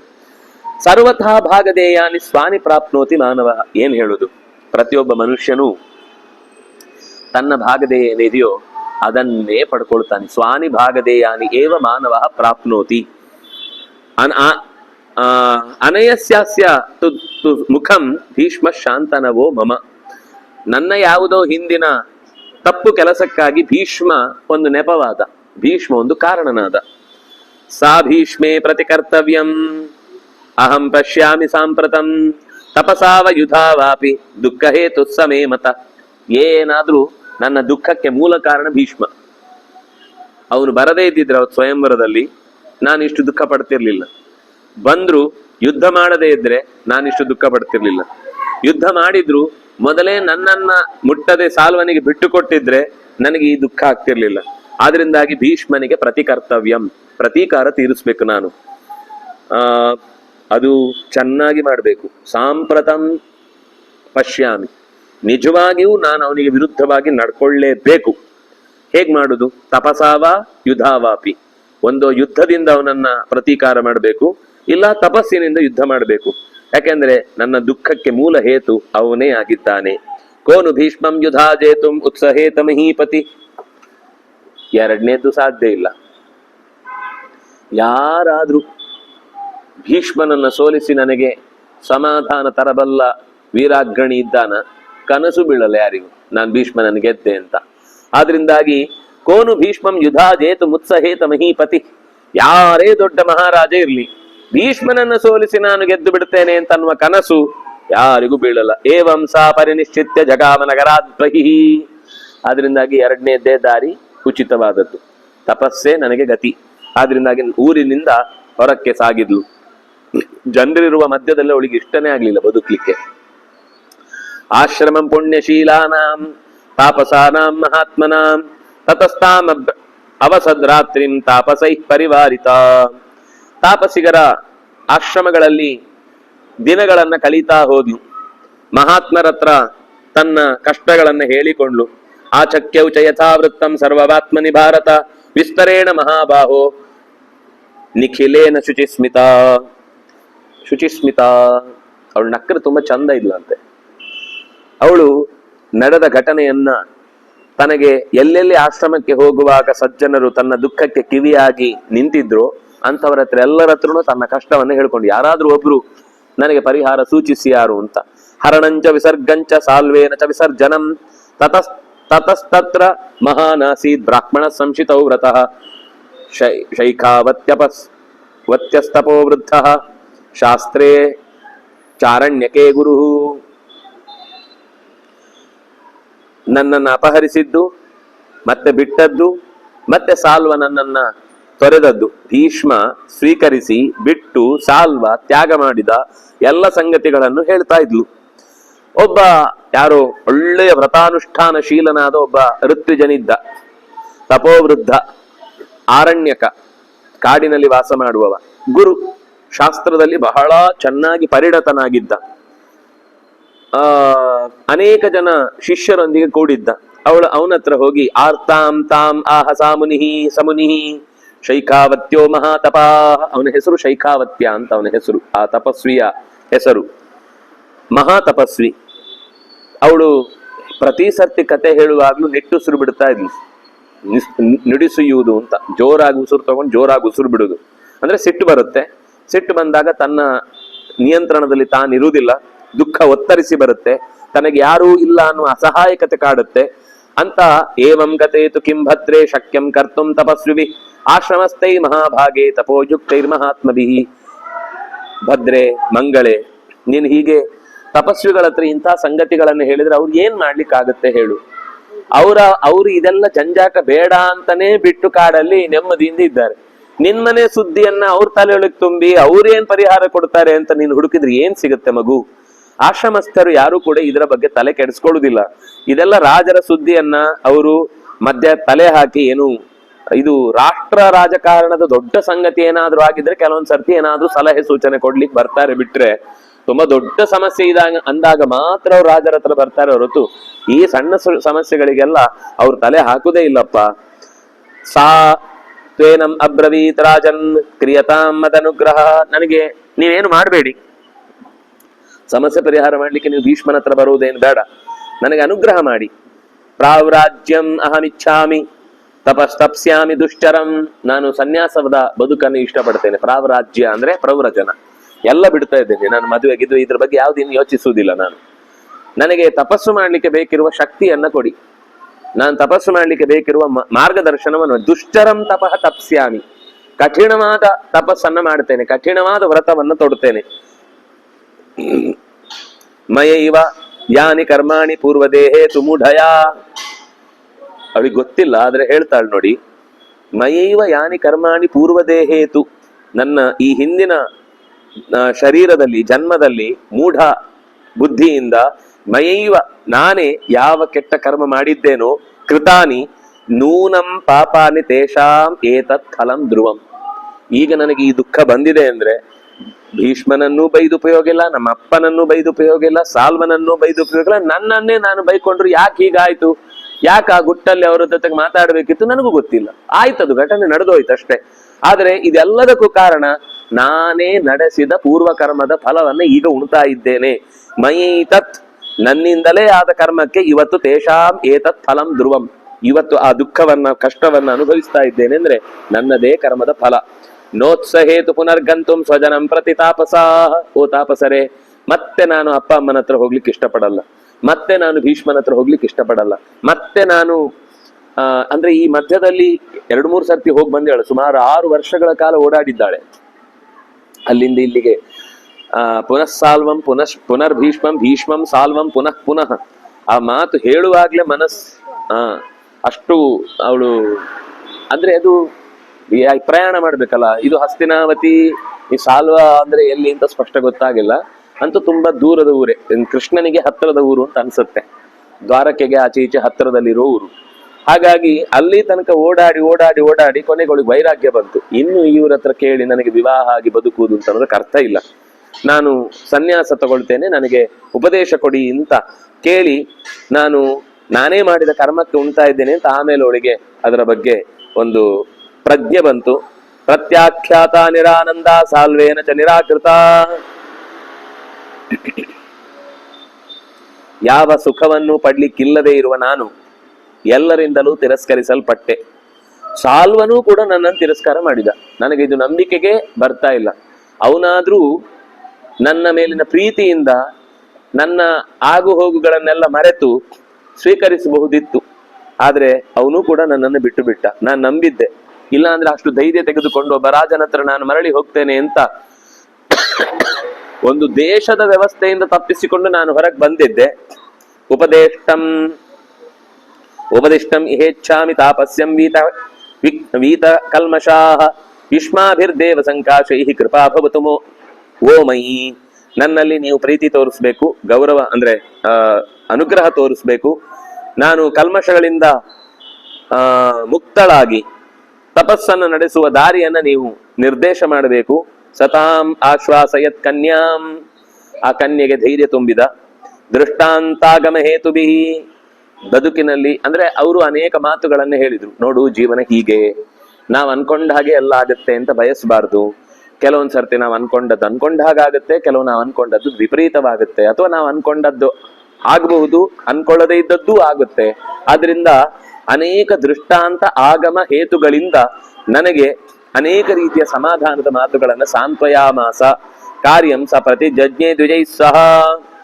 ಆ ಋತ್ವಿಜರ ಜೊತೆಗೆ ನನಗೆ ಇನ್ನು ಈ ಜೀವನದಲ್ಲಾದ ದುಃಖಗಳ ಬಗ್ಗೆ ಯೋಚಿಸಬಾರದು ಅಂತ ಉಪದೇಶ ಮಾಡಿ, ಕೇವಲ ಯಾವುದನ್ನ ಸಾಧಿಸ್ಬೇಕು ಅಂತ ಅನ್ಕೊಂಡಿದ್ಯೋ ಅದರ ಕಡೆಗೆ ಗಮನ ಕೊಡು ಅಂತ ನನ್ನನ್ನು ಎಚ್ಚರಿಸಿದ್ರು ಅನ್ನುವಲ್ಲಿಗೆ 175ನೇ ಅಧ್ಯಾಯ ಮುಕ್ತಾಯ ಆಯಿತು. ಭೀಷ್ಮಾಚಾರ್ಯರು ಮತ್ತೆ ಆ ಕಥೆಯನ್ನು ಮುಂದುವರಿಸ್ತಾರೆ. ತತಸ್ತೆ ತಾಪಸಾ ಸರ್ವೇ ಕಾರ್ಯವಂತೋ ಭವಂಸ್ತದಾ ತಾಂ ಕನ್ಯಾಂ ಚಿಂತಯಂತಸ್ತೆ ಕಿಂಕಾರ್ಯಮಿತಿ ಧರ್ಮಿಣಃ. ಅನೇಕ ಕಾರ್ಯಗಳಲ್ಲಿ ಇದ್ದವರಾದ್ರೂ ಕೂಡ ಆ ತಪಸ್ವಿಗಳು ಆ ಕನ್ಯೆಯ ಬಗ್ಗೆ ಸ್ವಲ್ಪ ಯೋಚನೆ ಮಾಡಿದ್ರು. ಏನ್ ಮಾಡ್ಬೇಕು, ಅವಳಿಗೆ ಈ ಸಮಸ್ಯೆಗೆ ಪರಿಹಾರವನ್ನ ಹೇಗೆ ಹೇಳ್ಬೇಕು ಅಂತೆಲ್ಲ. ಕೇಚಿದಾಹು ಪಿತರುವೇಶ್ಮನೀಯತಾಮಿತಿ ತಾಪಸಾಹ. ಕೆಲವರು ಹೇಳಿದ್ರು, ಏನು ನಾವೇ ಎಲ್ಲರೂ ಹೋಗಿ ಅಪ್ಪನ ಹತ್ರ ಸ್ವಲ್ಪ ಸಮಾಧಾನ ಮಾಡಿ ಕೂತು ಹೇಳೋಣ ಅಂತ ಪಿತರುವೇಶ್ಮ, ತಂದೆ ಮನೆ ಕರ್ಕೊಂಡು ಹೋಗೋಣ ಅಂತ ಕೆಲವರು ಅಂದ್ರು. ಕೇಚಿತ್ ಸಾಲ್ವಪತಿಂ ಗತ್ವಾ ನಿಯೋಜ್ಯಮಿತಿ ಮೇನಿರೇ. ಇಲ್ಲ, ಇದು ಸಾಲ್ವ್ ಆಗುದು ಈಗ ತಂದೆ ಹತ್ರ ಹೋದ್ರೆ ಸಮಸ್ಯೆ ಸಾಲ್ವ್ ಆಗುದಿಲ್ಲ. ತಂದೆ ಹತ್ರ ಹೋಗಿ ಅವ್ನು ಮತ್ತೆ ಅವ್ನು ಯೋಚನೆ ಮಾಡ್ತಾನೆ, ಇವಳನ್ನ ಎಲ್ಲಪ್ಪ ಮದುವೆ ಮಾಡುದು ಅಂತ. ಸಮಸ್ಯೆ ಅವಳದ್ ಪರಿಹಾರ ಆಗ್ಲಿಲ್ಲ, ಅವಳಿಗೊಂದು ಆಸರೆ ಸಿಗ್ಬೋದು ಹೊರತು ಅವಳ ಜೀವನದ ಗತಿ ಆಗ್ಬೇಕಾದದ್ದು ಸಾಲ್ವನಿಂದ. ಹಾಗಾಗಿ ಸಾಲ್ವನ ಹತ್ರ ಹೋಗಿ ನೀನು ಹಿಂದೆ ಏನೋ ನಿನ್ನ ಮನಸ್ಸಿಗೆ ಬೇಸರ ಆಗಿ ಅವಳನ್ನ ತಿರಸ್ಕಾರ ಮಾಡಿರ್ಬೋದು, ಆದ್ರೆ ಅವಳು ಪವಿತ್ರಳಿದ್ದಾಳೆ, ಅವಳಿಗೆ ನಿನ್ನನ್ನು ಹೊರತುಪಡಿಸಿ ಇಲ್ಲಿ ತನಕ ಅವಳು ಬೇರೆ ಯೋಚನೆ ಮಾಡಿಲ್ಲ. ಅದರಿಂದಾಗಿ ಸಾಲ್ವಪತಿಯೇ ನಿಯೋಜ್ಯಂ, ಅವನೇ ಇದಕ್ಕೆ ಈ ಸಮಸ್ಯೆಗೆ ಪರಿಹಾರ. ನೇತಿ ಕೇಚಿತ್ ವ್ಯವಸ್ಯಂತಿ ಪ್ರತ್ಯಾಖ್ಯಾತ ಹಿತೇನ ಸಹ. ಅವ್ರು ಏನೆಲ್ಲ ಹೇಳಿದ್ರು ಕೂಡ ಅವಳೇ ಅದನ್ನ ನಿರಾಕರಣೆ ಮಾಡಿದ್ದೆ. ಅಪ್ಪನ ಮನೆಗೂ ಹೋಗಲ್ಲ, ನಾನು ಸಾಲ್ವನ ಮನೆಗೂ ಹೋಗಲ್ಲ. ಏವಂ ಗತೇತು ಕಿಂ ಶಕ್ಯಂ ಭದ್ರೇ ಕರ್ತು ಮನೀಷಿಭಿ. ಹಾಗಾದ್ರೆ ಏನ್ ಮಾಡ್ಬೇಕು ಅಂತ ಹೇಳ್ತಿ. ಪುನರುಚುಷ್ಟತಾಂ ಸರ್ವೇ ತಾಪಸಾ ಸಂಶಿತ ವ್ರತಾ. ಕೊನೆಗೆ ಎಲ್ಲ ತಪಸ್ವಿಗಳೇ ಸೇರಿ ಹೇಳಿದ್ರು, ಅಲಂ ಪ್ರವ್ರಚಿತೇನೇಹ ಭದ್ರೇ ಶೃಣುತಿ ವಚ ಹಿತೋ ಗಚ್ಚಸ್ವ ಭದ್ರಂತೆ ಪಿತುರೇವ ನಿವೇಶನಂ. ನೀನು ತುಂಬಾ ಸನ್ಯಾಸ ಅಂತೆಲ್ಲ ತುಂಬಾ ಯೋಚನೆ ಮಾಡ್ಬೇಡ. ಈಗ ಯಾವುದೋ ಒಂದು ದುಃಖದ ಫೋರ್ಸಿಗೆ ನಾವು ಸನ್ಯಾಸ ತಗೊಳ್ಬೇಕು ಅಂತ ಅನ್ಸುತ್ತೆ. ತಗೊಂಡ್ಮೇಲೆ ಯಾಕಪ್ಪ ಇದನ್ನ ತಗೊಂಡೆ, ನಾನು ಬದುಕಿದ್ರೆ ಚೆನ್ನಾಗಿತ್ತು ಬೇರೆ ಕಡೆ, ಅದಿಲ್ಲ ಇದಿಲ್ಲ, ಇಲ್ಲಿ ನನ್ನನ್ನು ಕೇಳೋರಿಲ್ಲ ಹೇಳೋರಿಲ್ಲ, ನನಗೆ ಗತಿ ಇಲ್ಲ, ನಾನು ಇನ್ಯಾರಿಗೆ ಆಶ್ರಯ ಕೊಡ್ಲಿ ಅಂತ ಅನ್ನುವಂತ ಸ್ಥಿತಿ ಬರುತ್ತೆ. ಯೋಚನೆ ಮಾಡಬೇಡ, ಎಂದಿಗಿದ್ರು ತವರು ಮನೆ ಅಂತ ಅನ್ನೋದೇ ಶ್ರೇಷ್ಠ ನಿನಗೆ. ಅಂದಾಗಿ ತಂದೆ ಮನೆಗೆ ಹೋಗು ಅಂತ ಕೆಲವರು ಹೇಳಿದ್ರು. ಪ್ರತಿಪತ್ಸ್ಯತಿ ರಾಜಾಸ ಪಿತಾಮೇ ಯದನಂತರಂ ತತ್ರ ವತ್ಸ್ಯತಿ ಕಲ್ಯಾಣಿ ಸುಖಂ ಸರ್ವಗುಣಾನ್ವಿತ. ನಾವು ಹೋಗಿ ಕಾಶಿಪತಿಗೆ ಸ್ವಲ್ಪ ವಿವರಿಸಿ ಹೇಳಿದ್ರೆ ಖಂಡಿತ ನಮ್ಮ ಮಾತನ್ನು ಒಪ್ಕೊಳ್ತಾನೆ. ಅವನು ಆ ತರ ವಿರೋಧಿಸುವವನಲ್ಲ. ಅವನಿಗೆ ಯಾವ ರೀತಿಯಿಂದಲೂ ಕೂಡ ನಮ್ಮ ಮಾತಿನಲ್ಲಿ ಅಂದ್ರೆ ಅಬದ್ಧ ಅಂತ ಅನ್ಸುದಿಲ್ಲ, ಅವನು ಒಪ್ಕೊಳ್ತಾನೆ. ನಚತೆ ಅನ್ಯಾಗತಿರ್ ನ್ಯಾಯ ಭವೇದ್ ಭದ್ರೇ ಯಥಾ ಪಿತಾ ಪತಿರ್ವಾ ಪಿಗತಿರ್ನಾರ್ಯಾ ಪಿತಾವಾ ವರವರ್ಣಿನಿ. ನೀನು ಒಪ್ಪಿಕೊಂಡ್ರೆ ಆಗುತ್ತಷ್ಟೇ. ಒಂದೋ ನಿನಗೆ ಸಾಲ್ವಪತಿಯೇ ಗತಿ, ಇಲ್ಲ ನಿನ್ನ ತಂದೆ ಗತಿ. ಇದು ಮಾತ್ರ ನಿನ್ನ ದುಃಖಕ್ಕೆ ಪರಿಹಾರ ಕೊಟ್ಟೀತು ಹೊರತು ಇನ್ಯಾವುದೂ ನಿನಗೆ ಈ ದುಃಖಕ್ಕೆ ಪರಿಹಾರ ಅಲ್ಲ. ಗತಿ ಪತಿ ಸಮಸ್ತಾಯ ವಿಷಮೇ ಚ ಪಿತಾ ಗತಿ ಪ್ರವ್ರಜ್ಯಾತು ಸುಖೇ ಸುದುಃಖೇಯಂ ಸುಕುಮಾರ್ಯ ವಿಶೇಷತಃ. ನೀನಿನ್ನೂ ಕುಮಾರಿ, ಮದುವೆ ಆಗ್ಬೇಕು ಅಂತ ಇಷ್ಟೆಲ್ಲ ಆಸೆ ಪಟ್ಟು ನೀನು ಇಲ್ಲಿ ತನಕ ಕಷ್ಟದಿಂದ ಜೀವನದಲ್ಲಿ ವೈರಾಗ್ಯ ತಂದುಕೊಂಡವಳು. ಅಂತಹ ನಿನ್ಗೆ ಒಂದ್ಸರ್ತಿ ಮದುವೆ ಆಗ್ಬೇಕು, ಅದು ಸಿಗ್ಲಿಲ್ಲ ಅನ್ನುವ ಕಾರಣಕ್ಕೆ ನೀನು ಪ್ರವ್ರಾಜ ಅಂದ್ರೆ ಸನ್ಯಾಸ ತಗೊಳ್ಳೋದು ಉಚಿತ ಅಲ್ಲ ಮಗು. ಅದು ನೀನು ಆ ಕಷ್ಟಕ್ಕಿಂತ ಇದು ಸುಲಭ ಅಂತ ಅನ್ಕೊಂಡು ಬಂದ್ರೆ ಇದು ನಿಜವಾಗಿ ಇನ್ನೂ ಕಷ್ಟ. ಅಂದ್ರೆ ಅವರು ಹೇಳಿದ ಮಾತು ಎಷ್ಟು ಗಂಭೀರವಾಗಿ ಗಮನಿಸ್ಬೇಕಾದ್ದು ಅಂದ್ರೆ, ಅವಳು ಹೇಳ್ತಾಳೆ ನನ್ನ ಜೊತೆಗೆ ಧರ್ಮವನ್ನ, ದಾಂಪತ್ಯದ ಧರ್ಮವನ್ನ ಆಚರಿಸು. ನೀನ್ ಇದೆಲ್ಲ ಕಲ್ಪನೆ ನಿನ್ನ ಮನಸ್ಸಲ್ಲಿ ಇಟ್ಕೊಂಡು ಅವನನ್ನ ಒಪ್ಪಿಕೊಂಡದ್ದು. ಅದೆಲ್ಲ ಮನಸ್ಸಿಗೆ ಒಂದು ಸರ್ತಿ ಕಲ್ಪನೆ ಬಂದಾದ್ಮೇಲೆ ಹೇಗಿರ್ಬೇಕು ಅಂತ ನಾವು ಇಡೀ ಜೀವನವನ್ನು ಒಂದು ಸರ್ತಿ ರೂಪಿಸ್ಕೊಂಡ ಮೇಲೆ ಮತ್ತೆ ಪ್ರವ್ರಜನ ಮಾಡುವುದು, ಸನ್ಯಾಸದ ಬದುಕಿನಲ್ಲಿ ಕಳೆಯುವುದು ಸುದುಃಖ, ಕಷ್ಟದಲ್ಲಿ ಕಷ್ಟ. ಅದು ನಿನಗೆ ಮೊದ್ಲಿಂದನೇ ವೈರಾಗ್ಯ ಇದ್ದು ನಾನು ಜೀವನನೇ ಹೀಗಿರ್ಬೇಕು ಅಂತ ಅಂದುಕೊಂಡಿದ್ರೆ ಅದು ಬೇರೆ ತರ. ನೀನೆಲ್ಲ ಬದುಕು ಬಾಳ್ಬೇಕು ಅಂತ ಸಂಕಲ್ಪ ಮಾಡಿ ಅದು ಸಿಗದೇ ಇದ್ದ ಕೋಪಕ್ಕೆ ನೀನೀಗ ಈ ತ್ಯಾಗವನ್ನ ಮಾಡ್ಲಿಕ್ಕೆ ಹೊರಟಿದ್ದಿ. ಆದ್ರಿಂದಾಗಿ ಅದು ಕೂಡ ನೀನು ರಾಜಪುತ್ರಿ, ಪ್ರಕೃತ್ಯಾಚ ನೀನು ಅತ್ಯಂತ ಕೋಮಲೆ. ಕಾಡು ಅಷ್ಟು ಸುಲಭ ಅಲ್ಲ. ಕಾಡಿನ ಬದುಕಿನಲ್ಲಿ ನೀನು ಅನ್ಕೊಂಡ ಹಾಗೆ ಯಾವುದು ಬೇಕು ಬೇಕು ಅಂದಾಗ ಚಪ್ಪಾಳೆ ತಟ್ಟಿದ ತಕ್ಷಣ 2 ಜನ ಬಂದು ತಗೊಳ್ಳಿ ಸ್ವಾಮಿ ಅಂತ ಕೊಡೋರು ಯಾರು ಇಲ್ಲ. ಇಲ್ಲಿ ಕಲ್ಲು ಮುಳ್ಳುಗಳ ನಡುವೆ, ಶೀತ ವಾತ ಮಳೆಗಳ ಮಧ್ಯದಲ್ಲಿ, ಬೇಕಿರುವ ಬಟ್ಟೆ ಬರೆಗಳ ಅನುಕೂಲತೆ ಇಲ್ಲದೆ ಬಹಳ ಕಷ್ಟಪಡಬೇಕಾಗತ್ತೆ. ಭದ್ರೇ ದೋಷಾಹಿ ವಿದ್ಯಂತೆ, ಇಲ್ಲಿ ತುಂಬಾ ದೋಷಗಳಿದೆ. ಮತ್ತೆ ನಿನಗೆ ಈ ಸನ್ಯಾಸದ ಮೇಲೇನೆ ಬೇಜಾರು ಬರುತ್ತೆ. ಇಷ್ಟು ಕಷ್ಟಪಟ್ಟು ಯಾಕಪ್ಪ ಸನ್ಯಾಸ ತಗೊಳ್ತಾರೆ ಇವರೆಲ್ಲ ಅಂತ ನೀನು ಸನ್ಯಾಸದ ಬಗ್ಗೆ ಬಹವೋ ದೋಷಾಹ ವಿದ್ಯಂತೆ ಭದ್ರೇ ಆಶ್ರಮೇ ವೈ ವಸಂತ್ಯಾಸ್ತೆ ನಭವೇಯು ಪಿತೃಗೃಹೆ. ತಂದೆ ಮನೆಯಲ್ಲಿ ಇರುವಷ್ಟು ಸೌಖ್ಯ ಆಶ್ರಮದಲ್ಲಿ ಬದುಕುವವರಿಗೆ ಅಷ್ಟು ಸುಲಭದಲ್ಲಿ ಸಿಗುವುದಿಲ್ಲ. ಅದೇ ತಮ್ಮ ಬದುಕು ಅಂತ ಆನಂದವಾಗಿ ನಂಬಿಕೊಂಡು ಬಂದವರು ಮಾತ್ರ ಹಾಗೆ ಬದುಕಬಹುದು ಹೊರತು ಬೇರೆ ಕಲ್ಪನೆಯಿಂದ ಒಂದೇ ಸರ್ತಿಗೆ ಇಲ್ಲಿ ಬಂದ ತಕ್ಷಣ ಇದಕ್ಕೆಲ್ಲ ಸಿಟ್ಟಿನಿಂದ ಒಂದು ಕ್ಷಣದ ವೈರಾಗ್ಯ ಬಂದೀತು ಹೊರತು ಒಂದು ಮಳೆಗಾಲ ಕಳೆಯುವಷ್ಟರಲ್ಲಿ ಗೊತ್ತಾಗುತ್ತೆ ಈ ಕಾಡಿನ ಪರಿಸ್ಥಿತಿ ಏನಿದೆ, ಇಲ್ಲಿರುವಂತಹ ಕ್ರೂರ ಪ್ರಾಣಿಗಳು, ಇಲ್ಲಿರುವಂತಹ ಆಹಾರದ ವ್ಯವಸ್ಥೆಗಳು, ಇಲ್ಲಿರುವಂತಹ ಪ್ರಾಕೃತಿಕ ವಿಕೋಪಗಳು, ಇದು ಯಾವುದನ್ನು ನಾವು ಒಂದೇ ಸರ್ತಿ ಹೊಸ್ತು ಕಂಡಾಗ ವೈರಾಗ್ಯ ಬರುವುದು ವೈರಾಗ್ಯದ ಮೇಲೆ. ಅದರಿಂದಾಗಿ ಅಷ್ಟು ಸುಲಭ ಇಲ್ಲ. ತತಸ್ತ್ವನ್ಯೇ ಅಬ್ರುವನ್ ವಾಕ್ಯಂ ತಾಪಸಾನಾಂ ತಪಸ್ವಿನೀಂ ತ್ವಾಮಿಹೈಕಾಕಿನೀಂ ದೃಷ್ಟ್ವಾ ನಿರ್ಜನೆ ಗಹನೆ ವನೆ ಪ್ರಾರ್ಥಯಿಷ್ಯಂತಿ ರಾಜಾನಃ ತಸ್ಮಾದ್ ಮೈವಂ ಮನಃಕೃತಾಃ. ರಾಜರೇ, ಇವರಲ್ಲದೆ ಇದ್ರೆ ಇನ್ಯಾರಾದ್ರೂ ಒಬ್ರು ನಿನ್ನನ್ನ ಖಂಡಿತವಾಗಿಯೂ ಏಕಾಕಿಯಾಗಿರ್ಲಿಕ್ಕೆ ಬಿಡಲ್ಲ. ನಿನ್ನನ್ನೇ ಪ್ರಾರ್ಥಿಸ್ತಾರೆ ಅನೇಕ ರಾಜರು. ನೀನು ಸಾಮಾನ್ಯಳಲ್ಲ. ಯಾರೋ ಒಬ್ಬ ತ್ಯಾಗ ಮಾಡಿದ ಅಂದ ತಕ್ಷಣ ನಿನ್ನ ಬದುಕು ಅಲ್ಲಿಗೆ ಮುಗೀತು ಅಂತ ಭಾವಿಸಬೇಡ. ನಿನ್ನ ನಿಜವಾದ ಜೀವನವನ್ನು ನಡೆಸಲಿಕ್ಕೆ ಬೇಕಿರುವಂತಹ ಕಳೆದು ಹೋದ ಕೆಟ್ಟ ಘಟನೆಗಳನ್ನೆಲ್ಲ ಮನಸ್ಸಿನಿಂದ ಹೊರಕ್ಕೆ ತೆಗೆದು ಎಸೆದು ನೀನು ಹೊಸ ಬದುಕನ್ನು ನಡೆಸುವುದಕ್ಕೆ ಬೇಕಿರುವ ಮನಸ್ಸನ್ನು ಮಾಡು ಅಂತ ಇನ್ನು ಕೆಲವರು ಹೇಳಿದ್ರು. ಅಂಬೋವಾಚ ನ ಶಕ್ಯಂ ಕಾಶಿನಗರಂ ಪುನರ್ಗಂತುಂ ಪಿತೃಗೃಹಾನ್. ಇದು ಅವಳೇ ಮಾಡ್ಕೊಂಡ ನಿಯಮ. ಅವ್ರು ಹೇಳ್ತಾರೆ ತಂದೆ ಒಪ್ಕೊಳ್ತಾನೆ, ನಾವು ಹೇಳ್ತೀವಿ ಅಂತ. ಆದ್ರೆ ಅವಳು ಹೇಳ್ತಾಳೆ, ಅವಳಿಗೆ ಸಿಟ್ಟು ಬಂದಿದೆ ಅಪ್ಪನ ಮೇಲೆ, ಎಂತ ಮೂಢ ಅಪ್ಪ ಅಂತ. ನಮ್ಮನ್ನು ಕೇಳದೆ ಯಾರೋ ಒಬ್ಬನಿಗೆ ಪಣ್ಯ ಸ್ತ್ರೀಯಂತೆ ಮಾರಾಟ ಮಾಡುವ ವಸ್ತುವಿನಂತೆ ನಮ್ಮನ್ನ ತ್ಯಾಗ ಮಾಡಿದ್ಮೇಲೆ ಅವನ ಹತ್ರ ಹೋಗಿ ನಾನು ಇನ್ನೇನು ಆಶ್ರಯ ಕೇಳುದು ಅಂತ ಅವಳೇ ನಿರಾಕರಿಸ್ತಾಳೆ. ನಮ್ಮಪ್ಪ ಏನೋ ಒಪ್ಪಿಕೊಂಡ್ರು, ಅವಜ್ಞಾತ ಭವಿಷ್ಯಾಮಿ ಬಾಂಧವಾನಾಂ ನ ಸಂಶಯ. ಉಳಿದ ಈ ಬಂಧುಗಳಿದ್ದಾರಲ್ಲ ಅವರಂತೂ ನಮ್ಮಪ್ಪ ನನ್ನ ತಲೆ ತಿಂದು ಹಾಕಿ ಬಿಡ್ತಾರೆ. ಏನು ಎಲ್ಲೋ ಕಳಿಸಿಕೊಟ್ಟ ಮೇಲೆ ಮತ್ತೆ ವಾಪಸ್ ಕರ್ಕೊಂಡು ಇಲ್ಲೇ ತಂದು ಇಟ್ಕೊಂಡಿದ್ದೀವಳನ್ನ ಅಂತ ನಮ್ಮ ಅಪ್ಪನ ಜೀವ ತೆಗಿತಾರೆ. ಅದರಿಂದಾಗಿ ಪಿತೃವೇಶ್ಮಕ್ಕೆ ನಾನು ಉಷಿತಾಸ್ಮಿ ತಥಾ ಬಾಲ್ಯದಲ್ಲಿ ನಮ್ಮ ಅಪ್ಪ ಕೊಟ್ಟ ಒಳ್ಳೆಯ ನೆನಪಿನ ಕ್ಷಣಗಳು ನನ್ನ ಜೀವನದಲ್ಲಿ ಸುಖವಾಗಿದೆ. ಅದನ್ನ ಮತ್ತೆ ಹಾಳು ಮಾಡ್ಕೊಳ್ಳಿಕ್ ನಂಗೆ ಇಷ್ಟ ಇಲ್ಲ. ಅಪ್ಪನ ಬಾಯಲ್ಲೇ ಅಯ್ಯೋ ನೀನು ಹೊರಡು ಮಗು, ಇವರೆಲ್ಲ ನನ್ನನ್ನ ಹೇಗೇಗೋ ಮಾತಾಡಿಸ್ತಾರೆ, ನಿನ್ನ ಬಗ್ಗೆ ತುಂಬಾ ಕೆಟ್ಟದಾಗಿ ಮಾತಾಡ್ತಾರೆ, ನನಗೆ ಬದುಕ್ಲಿಕ್ಕೆ ಕಷ್ಟ ಆಗತ್ತೆ ಅಂತ ನಮ್ಮ ಅಪ್ಪನ ಬಾಯಲ್ಲೇ ನನ್ನ ಬಗ್ಗೆ ಬೇಜಾರು ಬರುವಂತ ಮಾತುಗಳನ್ನು ಕೇಳಲಿಕ್ಕೆ ನಂಗೆ ಇಷ್ಟ ಇಲ್ಲ.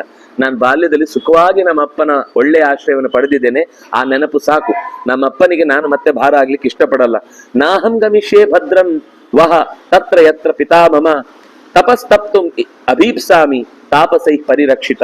ನನಗೆ ನೀವೆಲ್ಲ ಇರ್ಬೇಕಾದ್ರೆ ಕಾಡಲ್ಲಿ ಏನ್ ಕಷ್ಟ, ನನಗೇನು ಆಹಾರ ನಿದ್ರೆ ಈ ಬಗ್ಗೆ ಯೋಚನೆ ಇಲ್ಲ. ನನಗೆ ನನ್ನ ಹಾಗೆ ಬದುಕೋರು 4 ಜನ ಇದ್ದಾರೆ ಅಂತ ಗೊತ್ತಾಗ್ಲಿಕ್ಕೆ ನೀವಿದ್ದೀರಿ, ನಂಗೆ ಅಷ್ಟೇ ಸಾಕು. ನಾನು ಇನ್ನೇನನ್ನು ಬಯಸಲು ನಾನು ತಪಸ್ಸೇ ಮಾಡ್ತೇನೆ, ಅತ್ಯಂತ ಕಠಿಣವಾದ ಜೀವನವನ್ನೇ ನಡೆಸ್ತೇನೆ. ಅಂದ್ರೆ ಅವ್ರು ಯಾಕೆ ಹಾಗೆ ಹೇಳಿದ್ರು ಅಂದ್ರೆ, ನಾಳೆ ಇದ್ರ ಬಗ್ಗೆ ಗೊತ್ತೇ ಇರಲಿಲ್ಲ, ಯಾರಾದ್ರೂ ಒಬ್ರು ಹೇಳ್ಬಾರ್ದಿತ್ತ ನಂಗೆ ಇಷ್ಟು ಕಷ್ಟ ಇದೆ ಅಂತ ಅವರಿಗೆ ನಾಳೆ ಅವಳಿಗೆ ನೀವೆಲ್ಲ ಏನ್ ತಪಸ್ವಿಗಳು ಅಂತ ಇಷ್ಟು ಹೇಳ್ತೀವಿ, ಒಬ್ರು ಕಷ್ಟಪಡ್ಲಿಕ್ಕೆ ನಾಳೆ ಬರ್ತಾರೆ ಅಂದ್ರೆ ಕಷ್ಟ ಪಡಬಾರ್ದು, ಕಷ್ಟ ಆಗತ್ತೆ ಅಂತ ಎಚ್ಚರಿಸಬಾರ್ದಿತ್ತ ಅಂತ ನಾಳೆ ಅವಳೇ ಅಂತಾಳೆ. ಅದಕ್ಕೆ ಅವ್ರು ಹೇಳಿದ್ದು. ಆಗ ಅವಳಿಗೆ ದೃಢ ಆಯ್ತು, ತಪಸ್ಸು ಮಾಡುವುದು ಸುಲಭ ಅಲ್ಲ ಅಂತ ಗೊತ್ತಾಯ್ತಾ, ಇಲ್ಲಿ ಕಷ್ಟ ಇದೆ ಅನ್ನೋದು ಅವಳಿಗೆ ಮನದಟ್ಟ ಆಯ್ತಾ. ಇನ್ನೂ ಮಾಡ್ಬೇಕು ಅಂತಂದ್ರೆ ಅದು ಬಯಕೆ ಬರಲ್ಲ ಅಂತ ಅರ್ಥ, ಆ ಯೋಚನೆಗಳು ಅವಳನ್ನು ಕಾಡಲ್ಲ ಅಂತ ಅರ್ಥ. ದೌರ್ಭಾಗ್ಯಂ ತಾಪಸ ಶ್ರೇಷ್ಠಾ ತಸ್ಮಾತ್ ತಪ್ಸ್ಯಾಮಹಂ ತಪಃ. ಒಂದು ಹೌದು, ನನ್ನ ದೌರ್ಭಾಗ್ಯವನ್ನ ನೆನೆದೇ ನಾನು ತಪಸ್ ಮಾಡ್ತಾ ಇದ್ದೇನೆ, ನನಗೆ ಬೇಕಾದ್ದು ಸಿಗ್ಲಿಲ್ಲ ಅನ್ನುವ ಕೋಪಕ್ಕೇನೆ ನಾನು ತಪಸ್ ಮಾಡ್ತಾ ಇದ್ದೇನೆ. ಆದ್ರೆ ಅದು ಬೇಕು ಅಂತ ಮತ್ತೊಂದು ದೃಷ್ಟಿಯಿಂದ ನಾನು ಬಯಸಿ ಅದರ ಕಡೆಗೆ ಸಾಗೋಳಲ್ಲ. ಇತ್ಯೇವಂ ತೇಷು ವಿಪ್ರೇಷು ಚಿಂತಯತ್ಸು ಯಥಾ ತತಂ ರಾಜರ್ಷಿಸ್ತದ್ವನಂ ಪ್ರಾಪ್ತಃ ತಪಸ್ವಿ ಹೋತ್ರವಾಹನ. ಆ ಋಷಿಗಳ ಮಧ್ಯದಲ್ಲಿ ಒಬ್ಬ ರಾಜರ್ಷಿ ಬಂದ ಅವತ್ತು, ಒಂದ್ಸರ್ತಿ ಯಾವತ್ತು ಈ ಚಟುವಟಿಕೆ ಮಾತುಕತೆ ಎಲ್ಲ ನಡೆಯುವಾಗ. ಅವನ ಹೆಸರು ಹೋತ್ರವಾಹನ ಅಂತ. ಅವನು ಯಾರು ಅಂದ್ರೆ ತಾಂ ತಥಾ ಅಲ್ಲ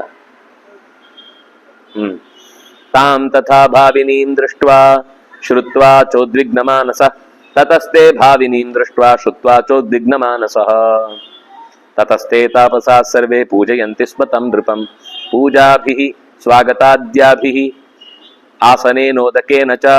ಆ ರಾಜರ್ಷಿ ಬಂದ ತಕ್ಷಣವೇ ಈ ರೀತಿ ತಪಸ್ವಿನಿ ಆಗ್ಬೇಕು ಅಂತ ಬಯಸಿ ನಿಂತವಳ ಬಗೆಗೆ ಮನಸ್ಸು ಸ್ವಲ್ಪ ಉದ್ವಿಗ್ನಗೊಂಡಿತು.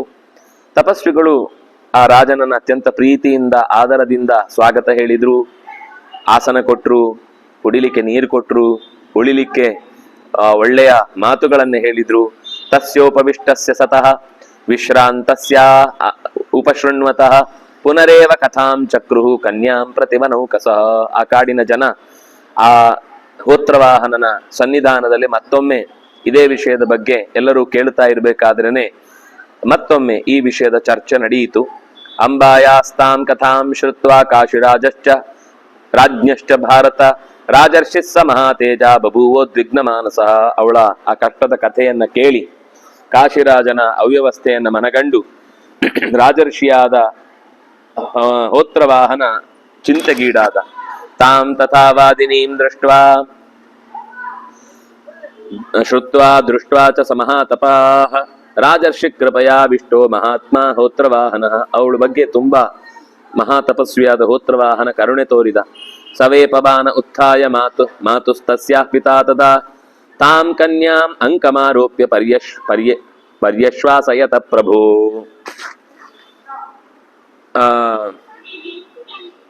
ನಡುಗ್ತಿದ್ದಂತೆ ಅವಳಿಗಾದ ಕಷ್ಟವನ್ನ ನೆನೆಸಿ. ತಸ್ಯಾಹ ಮಾತುಹು ಪಿತಾ, ತನ್ನ ತಾಯಿಯ ಅಂದ್ರೆ ಈ ಅಂಬೆಯ ತಾಯಿಯ ತಂದೆ, ಅವನು ಆ ಮೊಮ್ಮಗಳನ್ನ ತೊಡೆಯ ಮೇಲೆ ಇರಿಸಿಕೊಂಡು ವ್ಯಸನೋತ್ಪತ್ತಿಂ ಆದಿತಃ. ಇದೆಲ್ಲದಕ್ಕೂ ಮೂಲ ಎಲ್ಲಿಂದ ಏನು ಕಾರಣ ಆಯ್ತು, ಯಾಕೆ ಈ ಕಷ್ಟ ಬಂತು ಅಂತ ಕಾರ್ಸ್ನೇನ ಎಲ್ಲವನ್ನು ಬೇರು ಸಹಿತ ಏನಾಯ್ತು ಅದನ್ನ ಹೇಳಿ ಅಂತ ಕೇಳಿದ. ಆಗ ಅವಳು ಯಥಾವೃತ್ತಂ ವಿಸ್ತರೇಣ ನಡೆದ ಅಷ್ಟೂ ಸಂಗತಿಯನ್ನು ಬಿಡಿಸಿ ಪೂರ್ತಿ ಹೇಳಿದ್ಲು. ಅವಳಿಗೆ ಬಹುಶಃ ಕತೆ ಪೂರ ಲೈನ್ ಬಾಯ್ಪಾಠ ಆಗ್ಬಿಟ್ಟಿತ್ತು ಅವಳ ಘಟನೆಯ ಬಗ್ಗೆ. ತತಸ್ಸ ರಾಜ, ಯಾಕಂದ್ರೆ ಎಷ್ಟು ಆಶ್ರಮದಲ್ಲಿ ಕತೆ ಅದನ್ನೇ ಹೇಳಿದಾಳೆ. ಈಗ ಮತ್ತೆ ತನ್ನ ರಾಜರ್ಷಿಗೆ ಅದೇ ಕಥೆಯನ್ನು ಹೇಳ್ತಾ ಇದ್ದಾಳ ಅಜ್ಜನಿಗೆ. ತತಸ್ಸ ರಾಜರ್ಷಿ ಅಭೂತ್ ದುಃಖ ಶೋಕ ಸಮನ್ವಿತ. ಕತೆ ಕೇಳಿ ಗೋತ್ರವಾಹನ ಕಣ್ಣೀರಾದ. ಕಾರ್ಯಂಚ ಪ್ರತಿಪೇದೆ ತತ್ ಮನಸಾ ಸುಮಹಾತಪಾಹ. ಇದಕ್ಕೇನಾದ್ರೂ ಒಂದು ಪರಿಹಾರ ಮಾಡಬೇಕು ಅಂತ ಅವನೇ ಯೋಚಿಸಿದ. ಅಬ್ರವೀತ್ ಹೇಳಿದ. ಕನ್ಯಾಂ ಆರ್ತಾಂ ಸುದುಃಖಿತ. ತಾನು ದುಃಖಪಟ್ಟು ಆಕೆ ದುಃಖಕ್ಕೆ ಪರಿಹಾರವನ್ನ ಕಾಣಬೇಕು ಅಂತ ಯೋಚನೆ ಮಾಡಿ, ಮಾಗಾ ಪಿತೃಗಿಹೇ ಭದ್ರೇ ಮಾತುಸ್ತೆ ಜನಕೋಹ್ಯಹಂ. ಹೋಗ್ಬೇಡ ಮಗು, ತಂದೆ ಮನೆಗೆ ಹೋದ್ರೆ ಏನು ಪರಿಹಾರ ಸಿಗುವುದಿಲ್ಲ, ನಿನ್ನ ತಾಯಿಯ ತಂದೆ ನಾನೇ. ದುಃಖಂ ಛಿಂದ್ಯಾಮಹಂ ತೇವೈ ಮೈ ವರ್ತಸ್ವ ಪುತ್ರಿಕೆ. ಓ ಮೊಮ್ಮಗಳೇ, ನನ್ನ ಜೊತೆಗಿರು, ನಾನೇನಾದ್ರೂ ಮಾಡಿ ಈ ದುಃಖವನ್ನ ಛಿಂದ್ಯಾಂ ಪರಿಹರಿಸಲಿಕ್ಕೆ ಬೇಕಿರುವ ದಾರಿಯನ್ನ ಸೂಚಿಸ್ತೇನೆ. ಪರ್ಯಾಪ್ತಂ ತೇ ಮನೋವತ್ಸೆ ಯದೇವಂ ಪರಿಶುಷ್ಯತಿ. ಮನಸ್ಸು ಯಾಕೆ ಇಷ್ಟು ಒದ್ದಾಡ್ತಾ ಇದೆ, ಅದಕ್ಕೆ ಮೂಲ ದುಃಖಕ್ಕೆ ಕಾರಣವಾದ ಸಂಗತಿಯನ್ನೇ ಪರಿಹರಿಸಿದ್ರೆ ಅದು ನಿವಾರಣೆ ಆಗೇ ಆಗತ್ತೆ. ಗಚ್ಚ ಮಧ್ವಚನಾದ್ರಾಮಂ ಜಾಮದಗ್ನ್ಯಂ ತಪಸ್ವಿನಂ ರಾಮಸ್ತೆ ಸುಮಹದ್ ದುಃಖಂ ಶೋಕಂ ಚೈವಾಪನೇಷ್ಯತಿ. ಇವನು ಯಾರು ಅಂದ್ರೆ ಜಮದಗ್ನಿಯ ಮಗನಾದ ಪರಶುರಾಮನ ಶಿಷ್ಯ.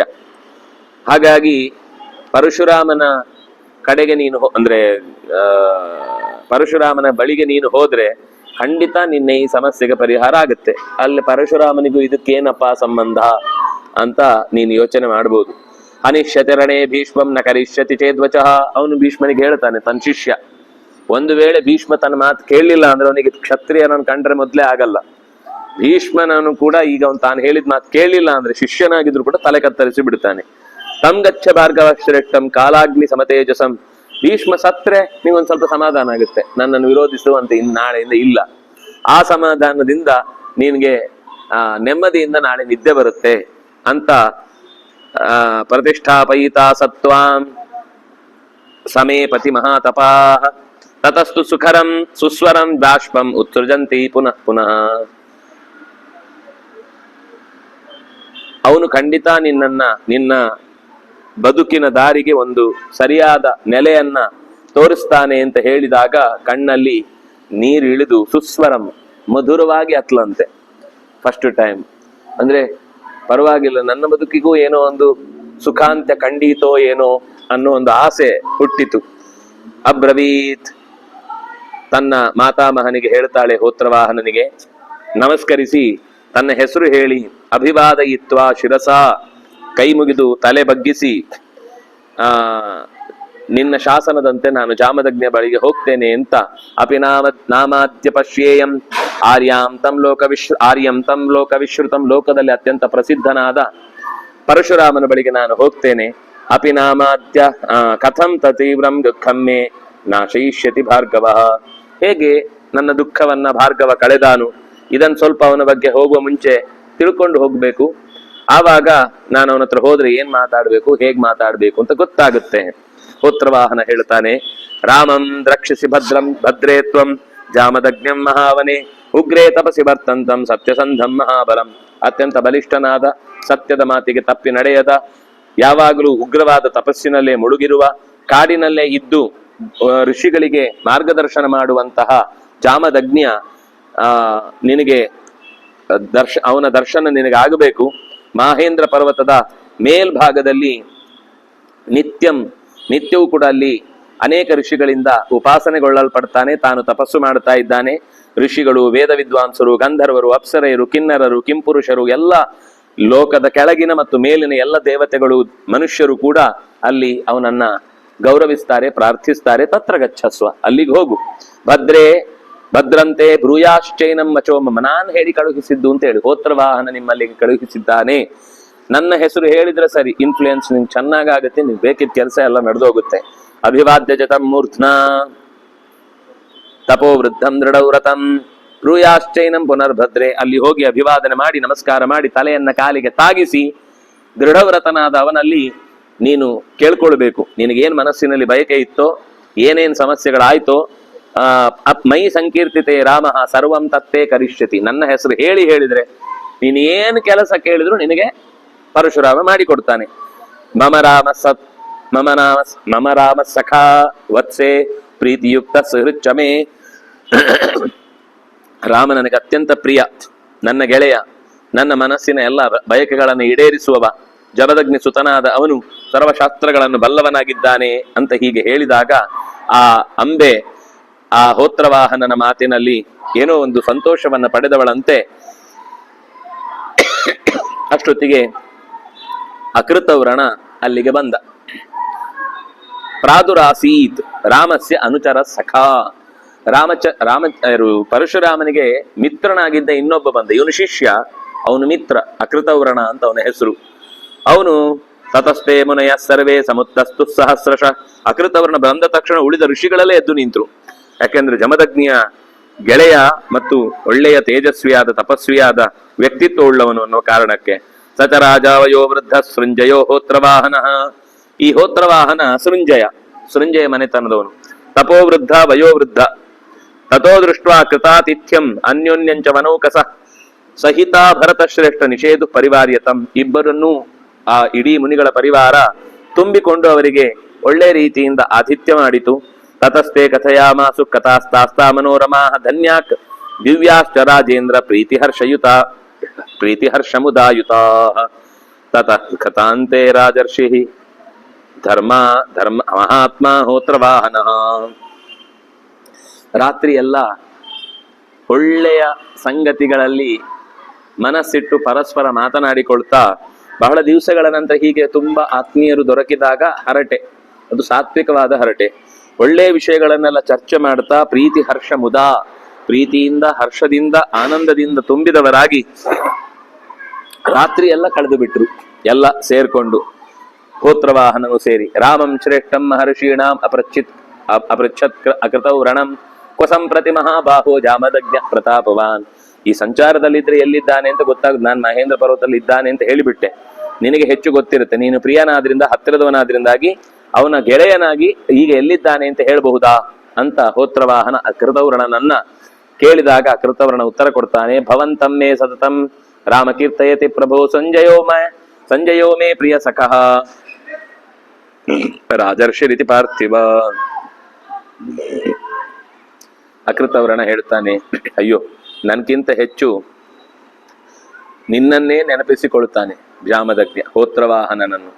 ನನ್ನ ಪ್ರಿಯ ಸಖ ಹೋತ್ರವಾಹನ ಇವತ್ತಲ್ಲಿರ್ತಾನೆ, ಎಲ್ಲಿರ್ತಾನೆ, ನನ್ನ ಹತ್ರ ಏನ್ ಕಲ್ತಾ, ಏನ್ ಹೇಳ್ತಾ ಇದ್ದ ಅಂತ ನಿರಂತರ ಇಂದ ಅಕೃತವರ್ಣ ಹೇಳುದು. ಹೋತ್ರವಾಹನನ್ನೇ ತುಂಬಾ ನೆನೆಸ್ಕೊಳ್ಳುದು. ನನ್ನ ಮಾತು ಏನು ವಿಶೇಷ ಅಲ್ಲಿ ನಡಿಬೇಕು ಅಂತಿಲ್ಲ, ನಿನ್ನ ಬಗ್ಗೆನೆ ನಿರಂತರವಾಗಿ ಅವರಿಗೆ ಕಲ್ಪನೆ ಇದೆ. ಜ್ಯೇಷ್ಠ ಸ್ವಯಂವರೇ ತಸ್ಥೌ, ಜ್ಯೇಷ್ಠಳಾದಂತಹ ಕಾಶಿರಾಜನ ಮಗಳು ನಡೆದ ಕಥೆಯನ್ನು ಮತ್ತೆ ಆ ಪರಶುರಾಮನಿಗೆ ಹೇಳುವುದಕ್ಕೆ ಬೇಕಿರುವ ಯಾರು ಅಕೃತವರ್ಣನಿಗೆ ಹೇಳುವುದಕ್ಕೋಸ್ಕರ ನಿರೂಪಿಸ್ತಾನೆ. ಇಯಂಚ ಕನ್ಯಾ ರಾಜರ್ಷೆ ಕಿಮರ್ಥಂ ಮನವಾಗತ ಕಸ್ಯ ವೇಯಂ ತವ ಚಕಾ ಭವತೀಚ್ಛಾಮಿ ವೇದಿತುಂ. ರಾಮ ನಾಳೆ ಬೆಳಿಗ್ಗೆ ಅಂದ್ರೆ ಪರಶುರಾಮ ನಾಳೆ ಬೆಳಿಗ್ಗೆ ಮಹೇಂದ್ರ ಪರ್ವತದ ಹತ್ರ ಬರುವವನಿದ್ದಾನೆ. ಅನೇಕ ಋಷಿಗಳು ಕೂಡ ಅಲ್ಲಿಗೆ ಬರ್ತಾರೆ, ನೀನು ಕೂಡ ಅಲ್ಲಿಗೆ ಬರಬಹುದು ಅಂತ ಅಕೃತವರ್ಣ ಹೇಳಿ,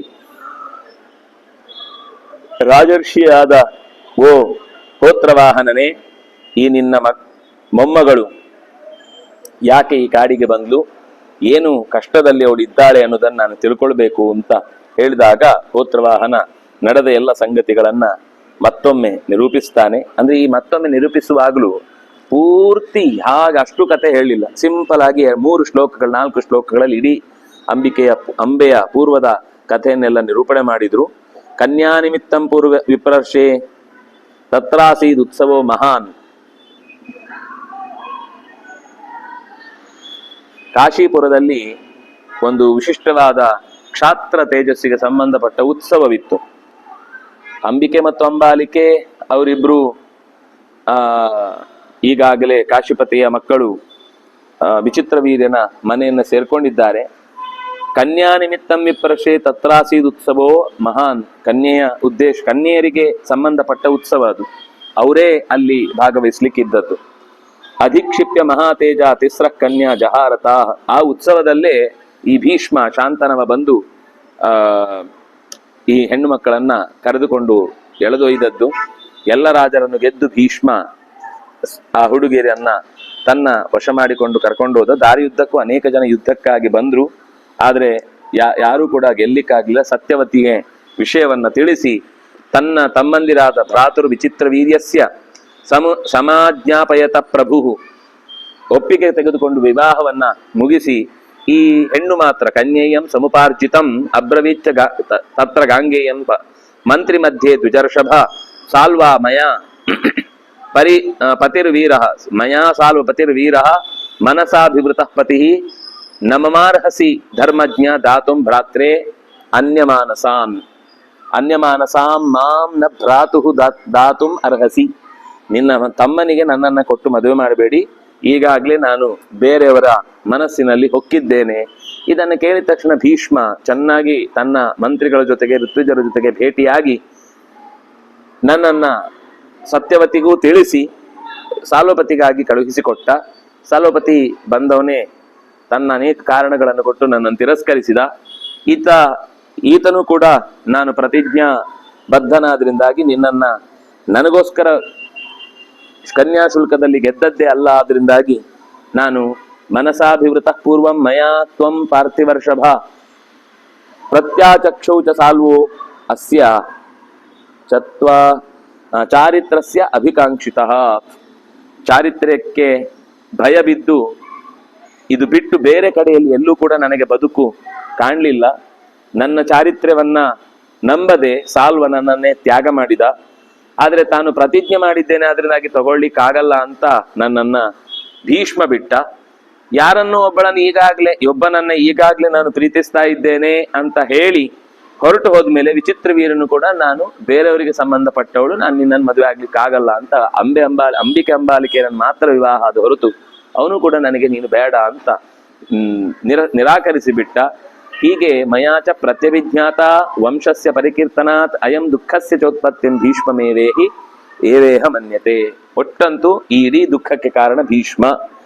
ವಂಶದ ಕುಡಿಯ ಬೆಳವಣಿಗೆಗಾಗಿ ಇನ್ನೊಂದು ವಂಶಕ್ಕೆ ಬರೆಯನ್ನ ಎಳೆದಿರುವಂತಹ ಭೀಷ್ಮನೇ ಅಪರಾಧಿ ಅಂತ ಮನ್ಯತೆ ತಿಳ್ಕೊಂಡಿದ್ದಾನೆ ಅಂತ ಇಷ್ಟನ್ನ ಶ್ರೋತ್ರವಾಹನ ಅಲ್ಲಿ ಅಕೃತವರ್ಣನಿಗೆ ತಿಳಿಸಿದ.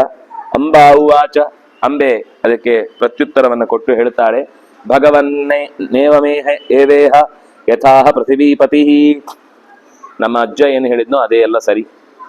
ಶರೀರಕರ್ತ ಮಾತುರ್ಮೇ ಸಂಜಯೋ ಹೋತ್ರವಾಹನ. ನನ್ನ ಶರೀರಕ್ಕೆ ಮಾತ್ರ ತಂದೆ ತಾಯಿಗಳು, ಅಂದ್ರೆ ನನ್ನ ಮೇಲೆ ಅವರಿಗೇನು ನಿಯಂತ್ರಣ ಇಲ್ಲ. ನನ್ನ ಶರೀರ ಕೊಟ್ಟವ್ರು ನಮ್ಮ ಅಪ್ಪ ಅಮ್ಮ. ನಮ್ಮ ಅಪ್ಪ ಅಮ್ಮ ಯಾಕೆ ಅಂದ್ರೆ ಅವರು ನಮ್ಗೆ ಶರಣ ಕೊಟ್ಟಿದ್ದಾರೆ ಅನ್ನೋ ಅಷ್ಟೇ ಕಾರಣ. ನಂಗೆ ಅದರಿಂದ ಏನು ಸಿದ್ಧಿ ಸಾಧನೆ ಮಾಡ್ಲಿಕ್ಕೆ ಬೇಕಿರುವಂತಹ ರೀತಿಯ ಜೀವನ ನಡೆಸಲಿಕ್ಕೆ ಅನುಕೂಲಕರವಾದ ವಾತಾವರಣವನ್ನು ಕಲ್ಪಿಸಿ ಕೊಟ್ಟಿಲ್ಲ. ನಹ್ಯುತ್ಸಹೇ ಸ್ವಂ ನಗರಂ ಪ್ರತಿಯಾತುಂ ತಪೋಧನ. ಇನ್ನು ವಾಪಸ್ಸು ಸ್ವಂ ನಗರಂ, ತನ್ನ ನಗರಕ್ಕೆ ಹೋಗೋಣ ಅಂದ್ರೆ ಅದು ನನಗೆ ಇಷ್ಟ ಇಲ್ಲ. ಉಪಮಾನ ಭಯಾಚೈವ ವಿರಡೆಯಾಚಸ ಮಹಾಮುನೆ. ಅಪಮಾನಾಚ್ಚ, ತಪ್ಪೇಳದೆ ಉಪಮಾನ ಅಂತ, ಅಪಮಾನಾಚ್ಚ. ಮನೆಯಲ್ಲಿ ಅಪಮಾನವಾದೀತು, ಅಪ್ಪನಿಗೂ ಸುಮಾರು ಜನ ಬೇರೆ ಬೇರೆ ರೀತಿಯಿಂದ ಅಪಮಾನ ಮಾಡಿಯಾರು ಅನ್ನುವ ಕಾರಣಕ್ಕಾಗಿ ನಾಚಿಕೆಯಿಂದ ನಾನು ಮರಳಿ ನಮ್ಮ ಅಪ್ಪನ ಮನೆಗೂ ನಾನು ಹೋಗ್ಲಿಲ್ಲ. ಎತ್ತು ಮಾಂ ಭಗವಾನ್ ರಾಮ ವೀಕ್ಷತೆ ದ್ವಿಜಸತ್ತಮ ತನ್ಮೇ ಕೀರ್ತಿತಮಂ ಕಾರ್ಯಂ ಇತಿ ಮೇ ಭಗವನ್ಮದಿಹಿ. ರಾಮ ಎತ್ತು ರಾಮ ಮಾಂ ವಕ್ಷತಿ, ಏನು ಹೇಳಲಿಕ್ಕಿದ್ದಾನೋ ಭೀಷ್ಮನಿಗೆ, ಅವನೇನು ಒಪ್ಪಿಕೊಳ್ತಾನೋ ಗೊತ್ತಿಲ್ಲ. ತನ್ಮೇ ಕಾರ್ಯತಮಂ ಕಾರ್ಯಂ ಇತಿ ಮೇ ಭಗವಾನ್ ಮತಿಹಿ. ಒಟ್ಟಂತೂ ಒಂದ್ಸರ್ತಿ ರಾಮನ ಹತ್ರ ಹೋಗಿ ಬರಬೇಕು ಅನ್ನುವ ನಿಮ್ಮ ಮಾತನ್ನು ಮಾತ್ರ ಒಪ್ಪಿಕೊಳ್ತೇನೆ. ಅದನ್ನು ಮಾಡಿಯೇ ನನಗೆ ಈ ವಿಷಯದಲ್ಲಿ ಪರಿಹಾರದ ಸೂತ್ರ ಅವರಿಂದ ಸಿಗುತ್ತೆ ಅಂತಾದ್ರೆ ಅದನ್ನ ಖಂಡಿತ ನಡೆಸಲಿಕ್ಕೆ ನನ್ನ ಯೋಚನೆ. ಭಗವನ್ ಮತಿ, ಅತ್ಯಂತ ಒಳ್ಳೆಯ ಆಲೋಚನೆಯನ್ನು ನೀವು ಹೇಳಿದ್ದೀರಿ, ಅದನ್ನು ನಾನು ಎಷ್ಟು ಸಾಧ್ಯವೋ ಅಷ್ಟಕ್ಕೆ ನಡೆಸ್ತೇನೆ ಅಂತ ಹೇಳಿ ತನ್ನ ಮಾತಿನಿಂದ ಅಕೃತವರ್ಣ ಮತ್ತೆ ಹೋತ್ರವಾಹನನನ್ನ ಕುರಿತು ಮಾತನಾಡಿ ಏನು ಮುಂದಿನ ಪರಿಹಾರದ ಹೆಜ್ಜೆ ಅನ್ನೋದಕ್ಕೆ ಬೇಕಿರುವ ಕೆಲವು ಮಾತುಗಳನ್ನ ಆಡ್ತಾಳೆ. ಅದಕ್ಕೆ ಮುಂದೆ ಏನು ಉತ್ತರ ಬಂತು ಅನ್ನೋದನ್ನ ಮುಂದಿನ ಚಿಂತನೆಯಲ್ಲಿ ಅನುಸಂಧಾನ ಮಾಡೋಣ ಅನ್ನುವಲ್ಲಿಗೆ 176ನೇ ಅಧ್ಯಾಯ ಮುಕ್ತಾಯವಾಯಿತು. ಶ್ರೀ ಹರಿಪ್ರಿಯತಾಂ ಶ್ರೀಕೃಷ್ಣಾರ್ಪಿತಂ ಅಸ್ತು.